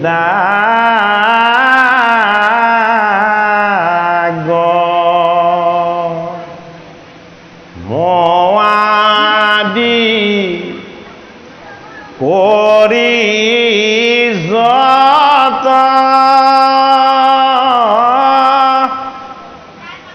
বিস্তৰ শাস্ত্ৰত নাহি কাজ অবিস্তৰ তীৰ্থত নাহি কি সুপ্ৰয়োজন সংসাৰ ধৰিতে খোজা যে আপোন মুখ্যৰ হেতুতে গোবিন্দ গোবিন্দ বেকতে বোলা বজন হে গোবিন্দ গোবিন্দ বেকতে বোলা বচন। বেদৰ মাৰ্গ দুটা। আমাৰ ধৰ্মটো ক'ৰ পৰা প্ৰতিপাদন হৈছে? বেদৰ পৰা প্ৰতিপাদন হৈছে। বেদৰ সাৰ হ'ল ভাগৱত আৰু গীতা। সেইটো কাৰণে বেদৰ শিৰোৰত্ন বুলি কোৱা হয় ভাগৱতক। বেদা গম আদি কৰি যত বিস্তৰ শাস্ত্ৰত নাহি কাজ। বেদৰ আগম মাৰ্গ জানিবলৈ হ'লে আপুনি 6খন বেদৰ অংগ জানিব লাগিব। কবিতাৰ পংক্তিবিলাকৰ বিষয়ে ভালকৈ জানিব লাগিব। তাৰমানে বেদাংগবিলাক অধ্যয়ন কৰোঁতে বহুত বছৰ লাগিব, তাৰ পাছতহে বেদ অধ্যয়ন কৰিব পৰা যাব। সেইটো কাৰণে বেদৰ আগম মাৰ্গক আমি যদি বৰণ কৰোঁ আমি ঈশ্বৰক নাপাম। কি পাব লাগিব? আমি নিগম মাৰ্গ পাব লাগিব। নিগম মাৰ্গত কোন আছে? নিগম মাৰ্গত ঈশ্বৰ জ্ঞান লাভ কৰিবৰ কাৰণে কাণ্ডাৰী হৈ গুৰু আছে। সেইটো কাৰণে গুৰুক কি বুলি কোৱা হয়? গুৰুক কোৱা হয় গোবিন্দ। আমি যদি গুৰুৰ চৰণ ভজি গুৰুৰ কৃপা আৰু আশীৰ্বাদৰ দ্বাৰা আমি যদি ভাগৱত কথা শ্ৰৱণ কীৰ্তন কৰিব পাৰোঁ তেতিয়াহ'লে আমাৰ ঈশ্বৰ সাক্ষাৎ হ'ব। সেইটো কাৰণে গোবিন্দ গোবিন্দ বেকতে বোলা বচন বুলি দুবাৰ কৈছে। এক গোবিন্দ আমাৰ আত্মা, এক গোবিন্দ এই ভাগৱত শাস্ত্ৰ।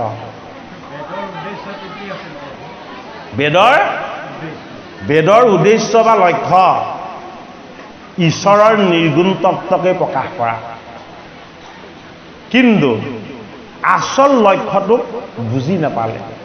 সেইটো কাৰণে ভগৱান কৃষ্ণই গীতাৰ 7ম অধ্যায় জ্ঞান বিজ্ঞান যুগত এই কথা স্পষ্টকৈ অৰ্জুনক কৈ দিছে।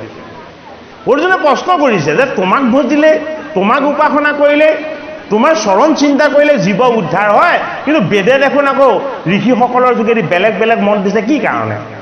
এতিয়া ভগৱান কৃষ্ণই উত্তৰ দিছে অৰ্জুনক, হেৰা বেদ মোৰ মুখৰে বাণী, কিন্তু মোৰ বেদৰ সাৰমৰ্ম ঋষিসকলে নুবুজিলে, সেইটো কাৰণে তেনেকুৱা কৰিলে।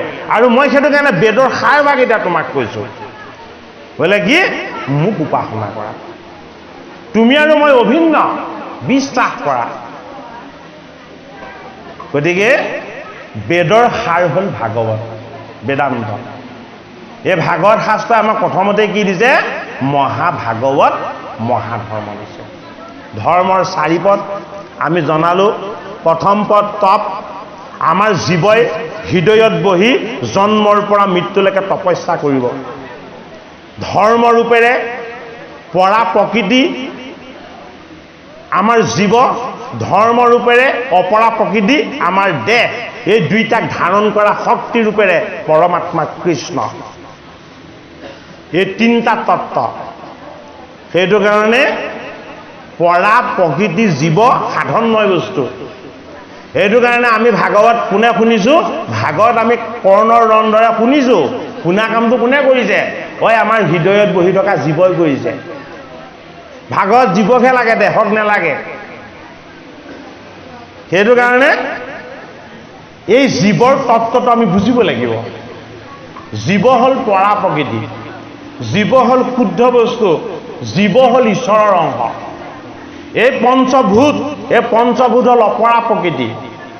এই অপৰা প্ৰকৃতি কি? এই অপৰা প্ৰকৃতি হ'ল ঈশ্বৰৰ বহিৰংগা শক্তি।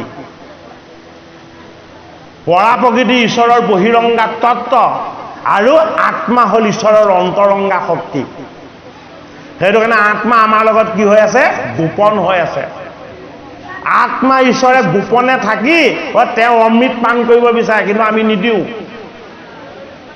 আমি মায়া আৰু মোহৰ সংসাৰ ভ্ৰমণ কৰিবলৈ গুচি যাওঁ। সেইটো কাৰণেই ধৰ্মৰ প্ৰথম পদ হ'ল তপ। আমি জীৱনটো পাইছোঁ ঈশ্বৰৰ সাধনা কৰিবলৈ। ধৰ্মৰ দ্বিতীয় পদ হ'ল সুচিতা। জীৱনৰ শুদ্ধতা আৰু পবিত্ৰতা ঈশ্বৰ সেৱাৰ যোগেদিহে হ'ব। ধৰ্মৰ তৃতীয় পদ হ'ল দয়াদান। আমাক তেতিয়া মনটোৱে বিকাৰৰ পৰা আঁতৰ কৰিব, আমাক সংস্কাৰ দিব। কি সংস্কাৰ দিব? যে হৰিৰ যদি চৰণ সেৱা কৰাৰ সুবিধা পাইছা, তেতিয়াহ'লে আন দুজনকো দিয়া, অন্য দুজনকো সংগ কৰি লোৱা। হৰিৰ গুণ কীৰ্তনৰ উপাসনাৰ ভাগ সকলোকে দিবলৈ যত্ন কৰা। এয়া হ'ল কি? এয়া হ'ল দয়াদান। হৰিৰ ভকতিটোহে দয়াদান। এই হৰি ভকতিৰ ভাগ যদি কেনেবাকৈ জীৱই পায়, হৰি ভকতি কি? হৰি ভকতি ঈশ্বৰ নিজেই।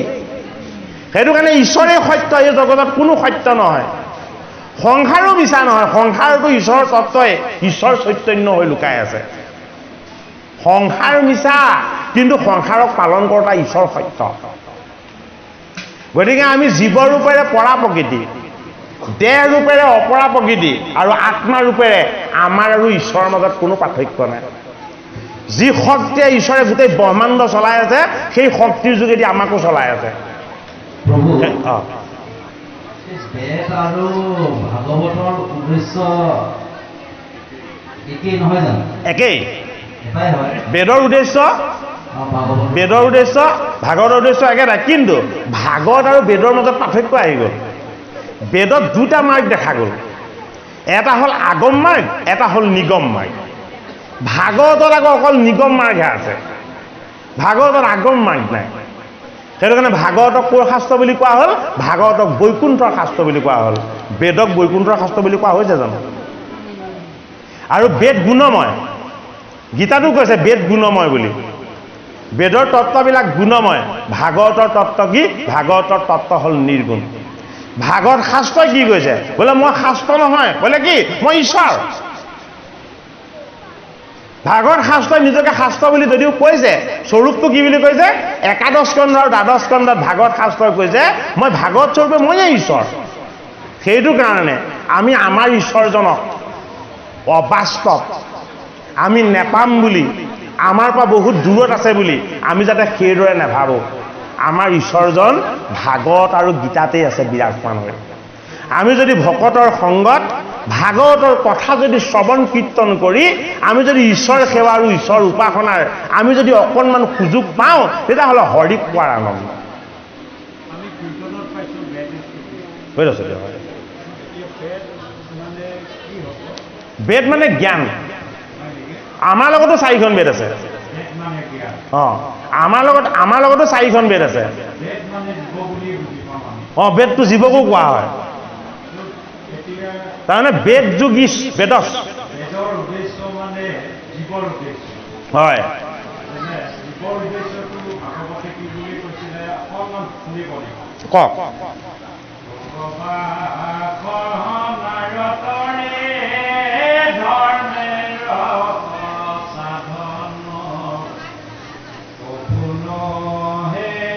জীৱনেৰ কৰ্তব্য প্ৰধান প্ৰকৃত যে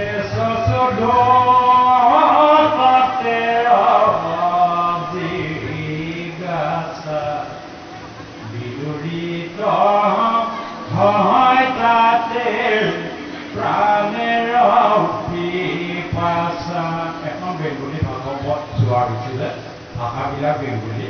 তাতে বেদৰ উদ্দেশ্যটো স্পষ্টভাৱে উল্লেখ কৰিছে।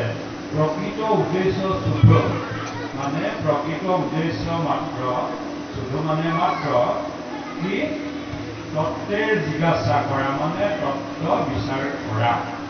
আমি ক'ত আছিলোঁ, ক'লৈ আহিলোঁ, কিয়নো আহিলোঁ, এই স্থানত কি কৰিব লাগিব, অন্তিমত ক'লৈ যাব লাগিব, এই সমস্তকে তত্ত্ব বুলি কোৱা হৈছে। গতিকে প্ৰকৃত যিটো সত্য তথ্য, সেইটো যদি আপুনি আজি আমাক একেবাৰে মানে আন্তৰিকতাৰে দি যায়, তেনেহ'লে আমাৰ উদ্দেশ্যই সফল হ'ব বুলি আমি ধাৰণা কৰিব পাৰোঁ। বেদ মানে জীৱ বুলি আমি ক'ব নোৱাৰিম, কাৰণ জীৱ হ'ল পৰা প্ৰকৃতি।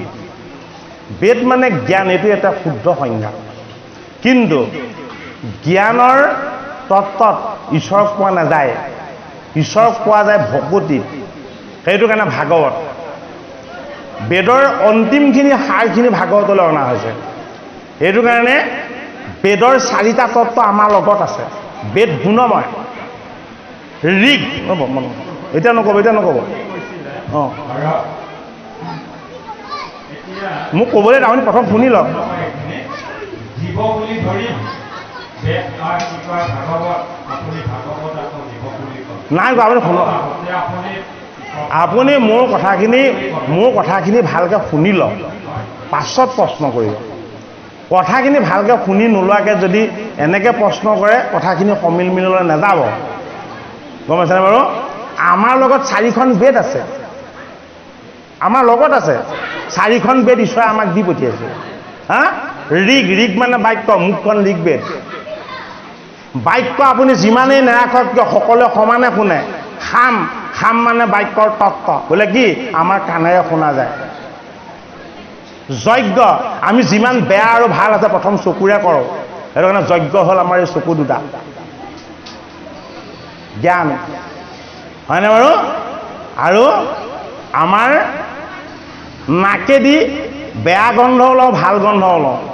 এইটো হ'ল অৰ্থব্য বাংগীৰস। বেয়া গন্ধ পালে আমি এইটো বেয়া বস্তু বুলি কওঁ, ভাল গন্ধ পালে ভাল বস্তু বুলি কওঁ। ভগৱানৰ চৰণ সুগন্ধিৰ তুলসীৰ গন্ধটো অমৃতময়। সেইটো কাৰণে অৰ্থব্য বাংগীৰস। কাৰ লগত আছে এই 4খন বেদ? জীৱৰ লগত আছে। সেইটো কাৰণে জীৱ বেদৰ সমতুল্য হয়, কিন্তু বেদ নহয়। জীৱ হ'ল, গীতাই কৈছে পৰা প্ৰকৃতি। এই দেহ হ'ল অপৰা প্ৰকৃতি। অপৰা প্ৰকৃতি বিনাশীল, জীৱ গতিশীল। সেইটো কাৰণে জীৱই 84 লক্ষ যোনিত ভ্ৰমণ কৰিব লাগে। এই জীৱ ঈশ্বৰৰ অংশ, এই পঞ্চভূত ঈশ্বৰৰ ৰচনা। এইটো কাৰণে এই দুইটাক চৈতন্য কৰা শক্তি হ'ল কি? আত্মা কৃষ্ণ, পৰমাত্মা কৃষ্ণ। এতিয়া ভাগৱতে আমাক পৰমাত্মা কৃষ্ণৰ উপাসনাৰ কথা কৈছে, হয়নে? আমি প্ৰত্যেকেই ঈশ্বৰৰ অংশ জীৱ। এই জীৱই যদি একেলগে ঈশ্বৰক উপাসনা কৰোঁ, সমস্ত জীৱৰ লগত একাকাৰ হৈ থকা ঈশ্বৰজন চৈতন্য হ'ব।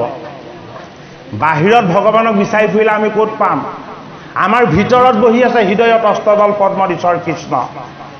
সেইজন কৃষ্ণৰ লগত আমি এক হ'বলৈ যত্ন কৰিব লাগিব। কেনেকৈ এক হ'ম? সেইজন কৃষ্ণৰ নাম আমি জপ কৰিব লাগিব, সেইজন কৃষ্ণৰ গুণ আমি কীৰ্তন কৰিব লাগিব, সেইজন কৃষ্ণৰ উপাসনা আমি শ্ৰৱণ কৰিব লাগিব। শ্ৰৱণ কীৰ্তনৰ যোগেদি আমাক চলাই থকা ঈশ্বৰজনৰ লগত আমি একাকাৰ হৈ যাব পাৰিম। সেইটো কাৰণে ভাগৱত ভাৱদীপ্ত সচ্চিদানন্দে গতি ঐশ্য অলৌকাকী বৰিষ্ঠম সৰ্বশাস্ত্ৰানাম ত্ৰয়ী ইব ভৱান্নবে। অৰ্থাৎ ভাৱনা আৰু ভক্তিৰে ঈশ্বৰ তত্ত্বৰ লগত এক কৰি দিব পৰা শক্তিটো পোহৰ জ্যোতি, কি আমাৰ আত্মা। সেইটো কাৰণে সচ্চিদানন্দে, সৎৰূপেৰে আত্মাই সৰ্বদা আনন্দিত। আত্মাৰ কোনোদিন ক্ষয় নাই, আত্মাৰ কোনোদিন দুখ নাই, আত্মাৰ কোনোদিন কষ্ট নাই, সৰ্বদা আনন্দিত। এই সৰ্বদা আনন্দিত ঈশ্বৰ তত্ত্বটোৰ লগত যদি আমাৰ পৰিচয় হয়। আমি তাৰ যদি জ্ঞান লাভ কৰি আমি যদি ঈশ্বৰক উপাসনা কৰোঁ, গতি ইচ্ছা অলৌকাকী। এই জীৱ হৈ আমি মৰ্ত্যলৈ আহিছিলোঁ, যদি আমি মৰ্ত্যলৈ আহিও ঈশ্বৰৰ উপাসনাৰ সংগ পাওঁ, বৈকুণ্ঠ ধামত লাভ কৰা আনন্দৰ ভাগ পাম। সেইটো কাৰণে গতি ইচ্ছা অলৌকাকী, এই অলৌকিক ঈশ্বৰৰ তত্ত্বময় গতি যদি আমি স্পৰ্শ কৰিবলৈ পাওঁ, তেতিয়াহ'লে কি হ'ব? বৰিষ্ঠম সৰ্বশাস্ত্ৰানাম, সকলো শাস্ত্ৰৰ ভিতৰত এইখনেই শাস্ত্ৰ বোলে কি সকলোতকৈ বৃহৎ, সকলোতকৈ শ্ৰেষ্ঠ আৰু সকলোতকৈ উৎকৃষ্ট। বোলে কিয়? এয়া শাস্ত্ৰ নহয়, এয়া ঈশ্বৰ নিজে। এইভাগ কেৱল অকল শাস্ত্ৰই নহয়, ভগৱান কৃষ্ণ নিজেই ভাগৱত ৰূপ বুলি কৈছে। সেইটো কাৰণে এই ভাগৱত কথা যি শ্ৰৱণ কীৰ্তন কৰে, ভাগৱতৰ নিৰ্গুণ ঈশ্বৰ তত্ত্বক ভগৱত মূৰ্তি বুলি যি সেৱা কৰে, সেই জীৱ উদ্ধাৰ হৈ যায়। সেইটো কাৰণে ত্ৰয়ীব ভৱান্নৱে, চাৰিটা অক্ষৰৰ সেই চাৰিটা তত্ত্ব। এই চাৰিটা তত্ত্ব কি? জ্ঞান, বিজ্ঞান, তদং আৰু ৰহস্য। জ্ঞানত গুৰু, বিজ্ঞানত ভাগৱত ধৰ্ম, ভাগৱত ধৰ্মৰ তত্ত্ব মৰ্ম আৰু অৰ্থ এয়া হ'ল তদং। এই অৰ্থ আৰু তত্ত্বই কোনেও বুজিব নোৱাৰা, কোনেও জানিব নোৱাৰা পৰম সত্যাৰ সন্ধান দিব বিচাৰে, সেয়া হ'ল ৰহস্য। ৰহস্য হ'ল ভাগৱত, ৰহস্য হ'ল গীতা, ৰহস্য হ'ল ভগৱানৰ নাম। এই ৰহস্যৰ ৰহস্যমো ঘূৰণা কৰ্ম, এই ইহাকে কহয় মহা ভাগৱত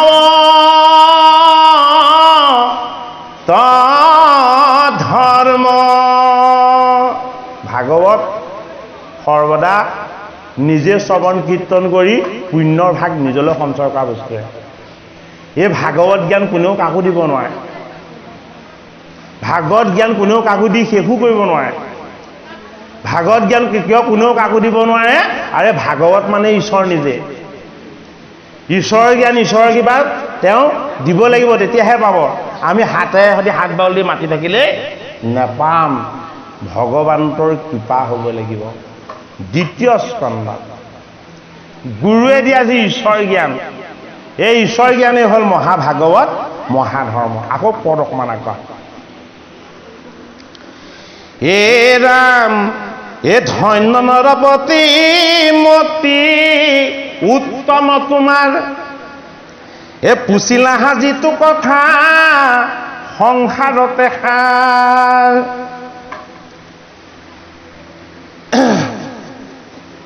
এ মুখ্যৰ সাধন ইটো জগতৰ হিত, লভিলে মুকুতি যিটো তাহাৰো বাঞ্চিত।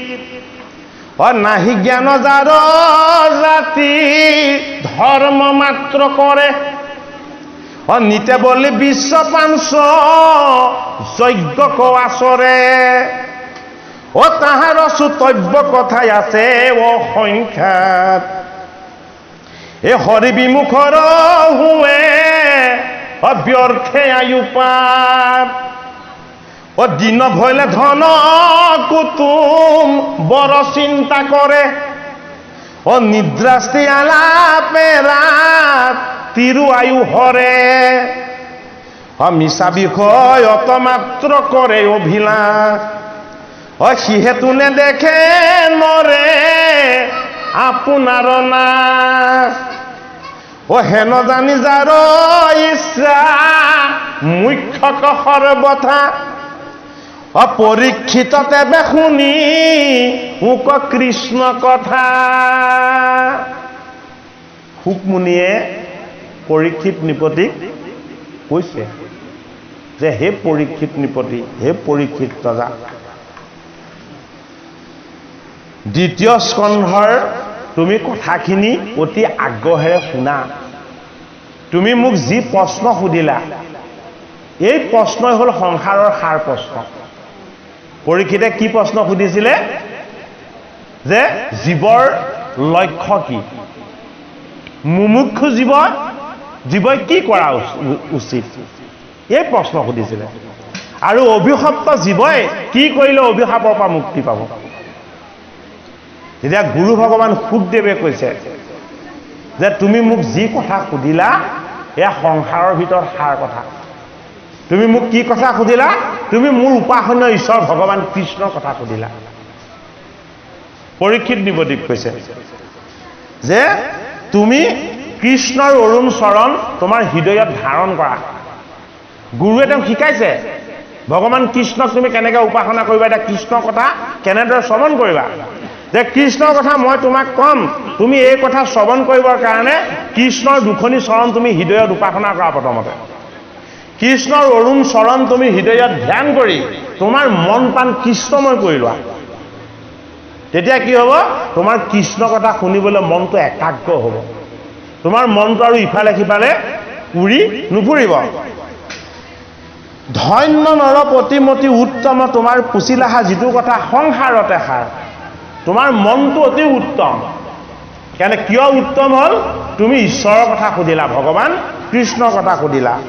মুখ্যৰ সাধন এইটো জগতৰে হিত। এই কৃষ্ণৰ কথাই মুখ্য সাধন কৰায় আৰু কি কৰে? জগতৰো কুশল আৰু মংগল কৰে। লভিলে মুকুতি যিটো তাহাৰো বাঞ্চিত। যিসকলে মুখ্য লাভ কৰিলে তেওঁলোকেও ভগৱান কৃষ্ণৰ কথা বিচাৰে, মুকুট সকলেও বিচাৰে। গতিকে এয়া অতি সাৰ কথা। নাহিক জ্ঞান যাৰ জাতি ধৰ্ম মাত্ৰ কৰে, নিতে বলি বিশ্ব পাঞ্চ যজ্ঞ কৰা চৰে।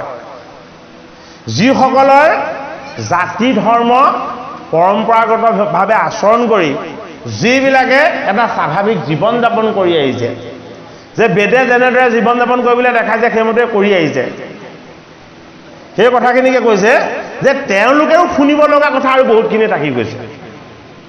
পৰীক্ষিত নিবদিক কৈছে সুকমণিয়ে কি আছে? যে হৰি বিমুখৰ হয় ব্যৰ্থ আয়ুপাত। হৰিত যদি বিমুখ হয় তেওঁলোকৰ আয়ুটো এনেই অভাৱত নষ্ট হয়। আয়ু মানে কি? আমাৰ জীৱন সময়। আমি জন্মৰ পৰা মৃত্যুলৈকে যিখিনি সময় বাচি থাকোঁ সেইখিনিকে আমাৰ পৰম আয়ু বুলি কোৱা হয়। এই সময়খিনিত যদি আমি ভগৱান কৃষ্ণৰ কথা শ্ৰৱণ কীৰ্তন নকৰোঁ আমাৰ সময়খিনি অথলে যাব বুলি কৈছে শাস্ত্ৰই। আমি ভগৱান কৃষ্ণৰ কথা শ্ৰৱণ কীৰ্তন কৰিলে আমাৰ সময়খিনি কি হ'ব? সামফল হ'ব। দিন ভৰিলে ধন কুটুম বৰ চিন্তা কৰে। ৰাতিপুৱাৰ লগে লগে হালখন লৈ যাব লাগিব, হয়নে বাৰু? খেতিয়কে কোৰখন লৈ যাব লাগিব, কৰ্ম কৰিবই লাগিব, যিহেতু আমাৰ জীৱনটো কৰ্মময়। ৰাতিপুৱাৰ পৰা গধূলিলৈকে আমি কি কৰিলে আমাৰ লাভ হ'ব, কি কৰিলে আমি জীৱনটো ভালদৰে যাপন কৰিব পাৰিম, আমি সেইখিনি চিন্তাতে থাকোঁ। আৰু যেতিয়া ৰাতি হয়, ৰাতি হোৱাৰ লগে লগে মনৰ বৃত্তিৰূপী ভাৰ্যা। আমাৰ ভাৰ্যা দুটা অৰ্থ হয় শাস্ত্ৰত। এটা ভাৰ্যা নিজৰ ভাৰ্যা, এটা ভাৰ্যা আমাৰ মনৰ বৃত্তি। মনৰ বৃত্তিটোকো ভাৰ্যা বুলি কোৱা হৈছে। সেইটো কাৰণে দিন হ'লে ধন কুটুম এইবিলাকৰ চিন্তা থাকে, আৰু ৰাতি হোৱাৰ লগে লগে কি হয়? আমাৰ মনৰ বৃত্তিবিলাক বিভিন্ন চিন্তা ভাৱনাৰ ফালে যায়। সেইটো কাৰণে কি বুলি কয় যে স্ত্ৰী আলাপে ৰাতিও হয় আয়ু। স্ত্ৰী আলাপ মানে কি? ভাৰ্যাৰ লগত কৰা আলাপেই নহয়, আমি নিজৰ লগতো নিজে আলাপ কৰোঁ। কাইলৈ ইটো কৰিম, সিটো কৰিম, আমুকলৈ যাম, তামুকলৈ যাম, এনেকুৱা ধৰণৰ আমি সংকল্পবিলাক লওঁ। তথাপিতো ঈশ্বৰ চিন্তা আমি নকৰোঁ বুলি কৈছে। মিছা বিষয়ত মাত্ৰ কৰে অভিলাষ। বিষয় মানে কি? বিষয় মানে যিবোৰ বস্তু দুখদায়ক। বিষয় মানে যিবোৰ বস্তু বন্ধনকাৰী। বিষয় মানে যিবোৰ বস্তু দূষিত আৰু তাপিত। আমাৰ আটাইতকৈ ডাঙৰ বিষয় কি? আমাৰ আটাইতকৈ ডাঙৰ বিষয়টো হ'ল আমাৰ এই দেহটো। এই দেহটোৱে এটা বিষয়। সেইকাৰণে দেহটো কিয় বিষয়? ইয়াক কেইটামান বস্তু লাগিবই। কি লাগিব? অন্ন লাগিব, বস্ত্ৰ লাগিব, বাসস্থান লাগিব, স্বাস্থ্য লাগিব, শিক্ষা লাগিব। এইবিলাক লাগিব নে নালাগে? সেইটো কাৰণে বিষয়ৰ ভিতৰত এটাতকৈ ডাঙৰ বিষয়টোৱে হ'ল আমাৰ এই দেহটো। এইটো কাৰণে দেহটোত জানো বিৰগতি হ'ব? দেহটোত বিৰগতি নহয়। বিষয়ত বিৰগতি হ'ব লাগিব বুলি কৈছে।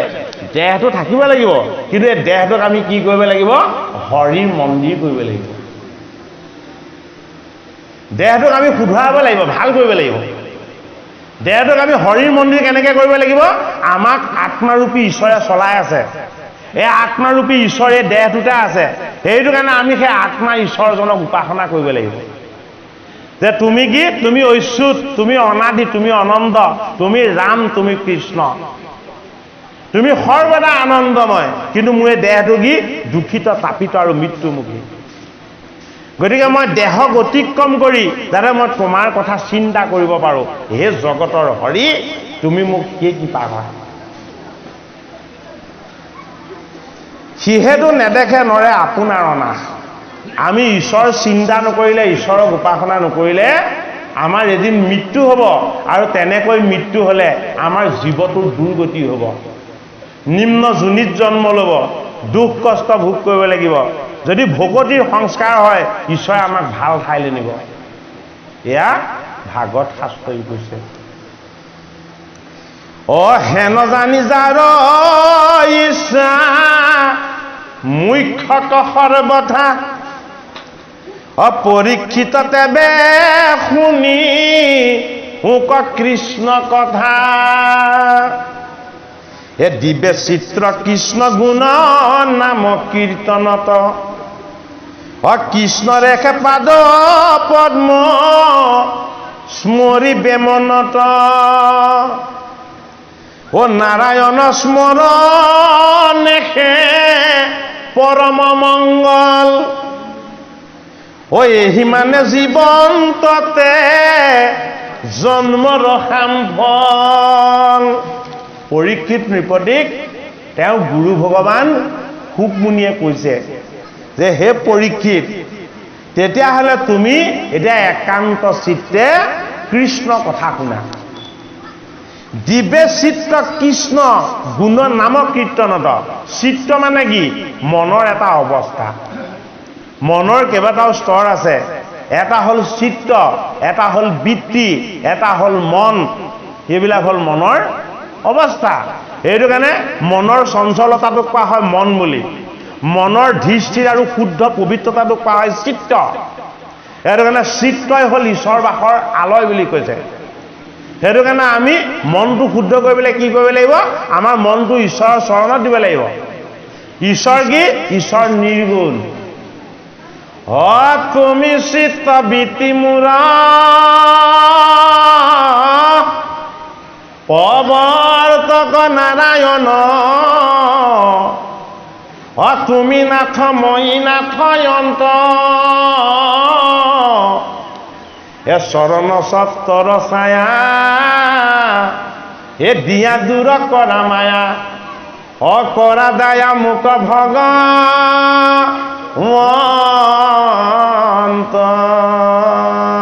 তুমি চিত্ত বৃত্তি মূৰ। আমাৰ মনটোৰ মালিক কোন? আমাৰ মনটোৰ মালিক হ'ল ঈশ্বৰ। এই মনৰ মালিক যদি আমি ঈশ্বৰ বুলি অনুভৱ কৰিব পাৰোঁ, তেতিয়াহ'লে আমি মনটো কাক দিম? মনটো ভগৱান কৃষ্ণৰ চৰণত দিম। ভগৱান কৃষ্ণৰ চৰণত যদি আমি মনটো দি দিওঁ, তেতিয়াহ'লে কি হ'ব? ইজনৰ সিজনক দেখিলে কৃষ্ণৰ নাম মুখত আহিব আৰু প্ৰেম ভাৱ জাগ্ৰত হ'ব। ইজনে সিজনক প্ৰণাম কৰিব, সেৱা কৰিব। সেইটো কাৰণে কি? তুমি চিত্ত বৃত্তি মূৰ। মোৰ চিত্তৰূপী মনৰ শুদ্ধতাত হে আত্মাৰূপী ঈশ্বৰ তুমি যেতিয়া প্ৰৱেশ হৈ যোৱা, তেতিয়া মোৰ তোমাৰ চৰম চিন্তা হৈ যায়। বোলে কি হয়? মোৰ বৃত্তিটো তেতিয়া সংসাৰ ধৰ্মত নাথাকে। কি ধৰ্মত থাকিব? তোমাৰ হৰিৰ চৰণ সেৱাৰ ধৰ্মত থাকিব। এইবিলাক তুমি প্ৰৱৰ্তন কৰা। বোলে কি? মোৰ মনটোক ভাল ঠাইলৈ নিয়া, মোৰ মনটোক ভাল ভাবলৈ নিয়া, মোৰ মনটোক হৰি উপাসনাৰ কাৰণে লৈ যোৱা। এই কামটো তুমি কৰা। বোলে কি? তুমি মনৰ বৃত্তিও কি কৰা? মোৰ ভাল ভাৱ আৰু ভাল চিন্তা তুমি প্ৰৱৰ্তন কৰা। বোলে মই কি? মই দেহি। তুমি কি? তুমি আত্মা নিৰাকাৰ নিৰ্গুণ। সেইটো কাৰণে কি বুলি কৈছে? নাৰায়ণ বুলি কৈছে। নাৰায়ণ মানে হ'ল নিৰ্গুণ ঈশ্বৰ। হে অন্তকালে হৰি স্মৰে যিটো ভাগ্যৱন্ত, তাহাৰ মহিমা কহি কোনে পাৱে অন্ত। পৰীক্ষিতক কৈছে যে তোমাৰ 7 দিনতে মৃত্যু হ'ব। এই 7 দিন তুমি বেলেগ কথা নেভাবি তুমি গংগাৰ পাৰলৈ আহি তুমি ভাগৱত কথা কৃষ্ণ কথা শুনি তুমি মৃত্যু বৰণ কৰিম বুলি ভাবিছা হেৰা পৰীক্ষিত নিপতি তোমাৰ সমান ভাগ্যৱান এই সংসাৰত কোনো নাই বলে কি অন্তিম সময়ত তুমি কৃষ্ণ কথা ভাগ পাবা এতিয়া অন্তিম সময়ত কৃষ্ণ কথা ভাগ পোৱাটো সমান ডাঙৰ ভাগ্য নাই শুকদেৱে পৰীক্ষিতক কৈছে এই কথা হে যিটো ব্ৰহ্মময় দেখে জগত নিখিল যত পাপ পুণ্য সমস্ততে নিবৰ্তিল হৰিৰ কথাত তাৰ ৰতি অবিশ্ৰাম এ সদায়ে মুখত নেৰে ৰাম কৃষ্ণ নাম হে বুলিবা পূৰ্ব কিবা কহিলা হামুনি ইটো কথা একো পুৰু হতো নতু শুনি শুকদেৱে কৈছে যে মই তোমাক এতিয়া ইমান এটা ডাঙৰ কথা কৈ দিলোঁ তুমি আগতে কাৰো মুখত এই কথাটো শুনা নাই তুমি এতিয়া মোক সুধিবা হে মোক গুৰুজন আপুনিনো এই অমৃতময় কথা ক'ত পালে যে অন্তিম সময়ত ভগৱান কৃষ্ণৰ নাম গুণ আৰু যশ এয়া পোৱাটোতকৈ ডাঙৰ ভাগ্য নাই বুলি আপুনি এই কথানো ক'ত পালে পৰীক্ষিত নিপতিক প্ৰশ্ন কৰিছে শুকদেৱে বোলে কি তুমি মোক এই কথাও সুধিব পাৰা এ শুনা সাৱধানে আৰু নৃপতি উত্তৰ এইটো মহাভাগৱত শাস্ত্ৰ বৈকুণ্ঠৰ মই তোমাক এই কথা যে কৈছো এয়া ভাগৱত কথা এয়া ক'ৰ শাস্ত্ৰ এয়া বৈকুণ্ঠৰ শাস্ত্ৰ এই মৰ্ত্যৰ শাস্ত্ৰ নহয় এ আত্মহাধৰ্ম একে এ নামে সে প্ৰখ্যাত এ শ্ৰৱণ মাত্ৰকে কৰে কৃষ্ণ সাক্ষাৎ এ পূজা নমস্কাৰত ধ্যান সমস্তে দুষ্কৰ এ হৰিগুণ নাম ধৰ্ম মহাসুখকৰ অস্তি বাল্য বৃদ্ধ সমস্তৰে অধিকাৰ এ চাণ্ডালকো কৰে নামে তেখনে উদ্ধাৰ এ কলিৰ সন্ধ্যাতময়ী কহিলো পিতৃত এ তুমি মহাবৈষ্ণৱত কৰিব বিদিত হে প্ৰশ্নৰ উত্তৰ দেও হুয়ো সাৱধান কৃষ্ণৰ নামে সে জানা পৰম কল্যাণ নামে সাধে যাৰ যেন মতয় অভিলাষ জীৱা মুখ্য চাহে বৈকুণ্ঠত দেন্তবা জ্ঞানৰো জানিবা হৰি নামে মুখ্য ফল নাহিকে নামত পৰে পৰম মংগল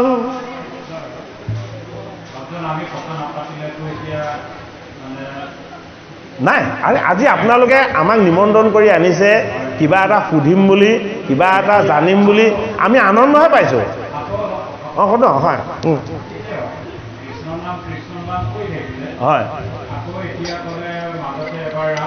হয় হয় না আমি আকৌ এটা ঠাইত পাইছিলোঁ যে এই নামে নাম নহয় আৰু নাম আছে সহস্ৰ সহস্ৰ নামে ৭,০০০টা এই নামটো প্ৰকৃতাৰ্থ আচল নামটো কৃষ্ণটো কৃষ্ণৰ নাম বুলিহে ক'লে এতিয়া কৃষ্ণৰ নাম ল'বলৈ কৈছে কৃষ্ণ বুলি ল'বলৈ কোৱা নাই সেইটো কথা কৃষ্ণ বুলি ক'বলৈ দিয়া নাই কৃষ্ণৰ নামহে ল'ব দিছে গতিকে এই কৃষ্ণৰ নামটো অকণমান যদি আপুনি আমাক কয় ভাল হ'ব এয়া হ'ল অন্তৰংগা ভকতি ভগৱান কৃষ্ণৰ নাম তত্ত্ব হ'ল অন্তৰংগা ভকতি এয়া কি এয়া ৰহস্যৰ মাজত লুকাই থকা ৰহস্য ভগৱানৰ নাম বস্তু কি ভগৱানৰ নাম বস্তু হ'ল ৰহস্য নাম কোনে পাইছিলে নাম পাইছিলে 12জন বৈষ্ণৱে। 12জন বৈষ্ণৱে ভগৱন্তৰ কৃপাত নাম পালে, কিন্তু ভগৱানৰ ঐশ্বৰ্য ৰক্ষা কাক পাতিলে? 8টা ঐশ্বৰ্যৰ ভঁৰালৰ ৰক্ষা ভগৱানে কুবেৰক পাতিলে। সেইটো কাৰণে এই কুবেৰ মানে কি? কুবেৰ মানে কাকো নিদিয়া, সদায় নিজলৈ ৰখা, কাকো ফুটা কৰি এটাও নিদিলে। বৈষ্ণৱ কিজনে পালে? বৈষ্ণৱ কিজনে নিজেহে সাধন কৰিলে, কাকো নিদিলে। এতিয়া কৃপা কৰি এই নাম বস্তু, ঈশ্বৰ বস্তু কোনে দিলে? কলিৰ সন্ধ্যাত পোকে দিলে। কাক দিলে? এই পাণ্ডৱৰ নাতি পৰীক্ষিতক দিলে। ক'ত দিলে? এই ভাগৱত শাস্ত্ৰত দিলে। ভগৱান কৃষ্ণৰ নাম তত্ত্ব হ'ল অনন্ত। ভগৱান কৃষ্ণৰ নাম তত্ত্ব কি? অনাদি।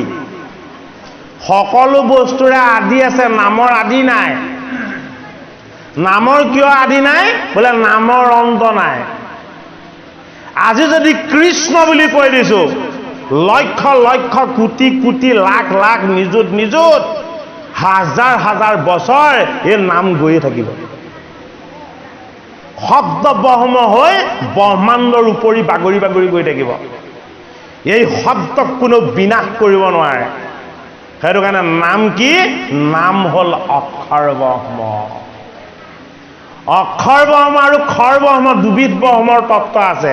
খৰ ব্ৰহ্ম বিনাশীল, অক্ষৰ ব্ৰহ্ম হ'ল অবিনাশী। সেইটো কাৰণে আমাৰ এই দেহটো বিনাশী। এই দেহটো ইয়াতে পঞ্চভূত, ইয়াতে বিলীন হৈ মাটি হৈ গুচি যাব।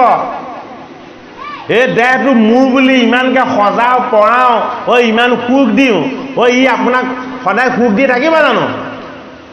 অন্তিম সময়ত দাঁতকেইটা বিষাবলৈ ল'ব, গাঁঠিবিলাক বিষাবলৈ ল'ব, হয়নে বাৰু? চকুৰে কম কম দেখিব। এই সুখ দিয়া দেহাটোৱে এদিন আপোনাক যান্ত্ৰণা আৰু কষ্ট দিব। গাৰ বিষ হ'ব, পেটৰ অসুখ হ'ব, হয়নে নহয় বাৰু? আমাৰ জীৱনত এইবিলাক ঘটি থকা, সদায় ঘটি থকা কথা, হয়নে নহয়? এইটো চিৰন্তন সত্য, হয়নে বাৰু? এতিয়া এই বিনাশীল বস্তুটোৰ ওপৰত আমাৰ যাতে সদায় বিশ্বাস নাথাকে। এই দেহটো আমাৰ হৰি সেৱাৰ এটা মন্দিৰ বুলি ভাবিব লাগিব। এতিয়া ঈশ্বৰক আমি চকুৰে দেখো জানো? ঈশ্বৰক যদি কোনোবাই চকুৰে দেখিছো বুলি কৈছে, সেইজনক মিছলীয়া বুলি ক'ব লাগিব। আৰে ঈশ্বৰ মানে নিৰাকাৰ, নিৰ্গুণ, গুণৰ তত্ত্ব নহয়।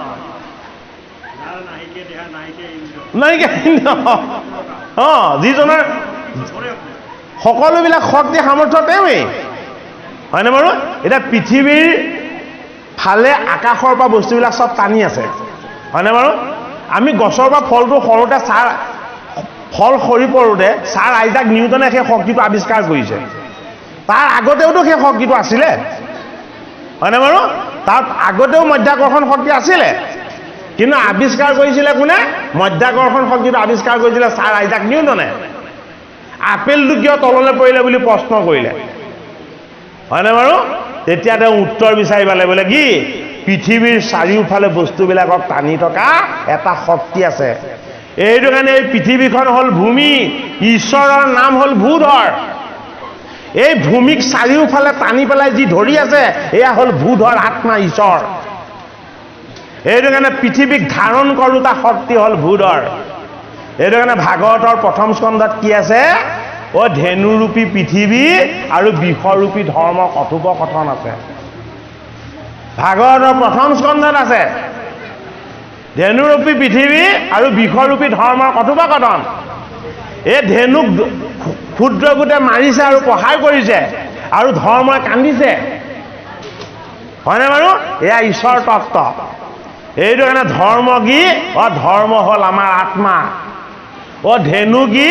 ধেনু আমাৰ ইন্দ্ৰিয়কেইটা, এইকেইটা গাই, এইকেইটা সদায় চৰিবলৈ লাগে, হয়নে বাৰু? এই ইন্দ্ৰিয়ৰূপী ধেনুকেইটাক চলাই থাকে কোনে? বাঁহী বজাই চলাই থাকে কৃষ্ণই। সেইটো কাৰণে তেওঁ বৎসবিলাকক পালন কৰে। সেইটো কাৰণে তেওঁ হ'ল গোপাল। এই 10 ইন্দ্ৰিয় আৰু 11 ইন্দ্ৰিয় মন, এই 11টা বস্তুৰ মালিক আত্মাৰূপী ঈশ্বৰ কৃষ্ণ।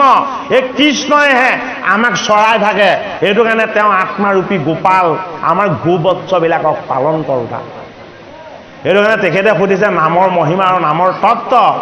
এই যে গোপাল কৃষ্ণৰ নাম, গো শব্দে বেদ, পাল শব্দে পালন কৰা। আপুনি কৈছে যে বেদ মানে জীৱ, মানি লৈছো।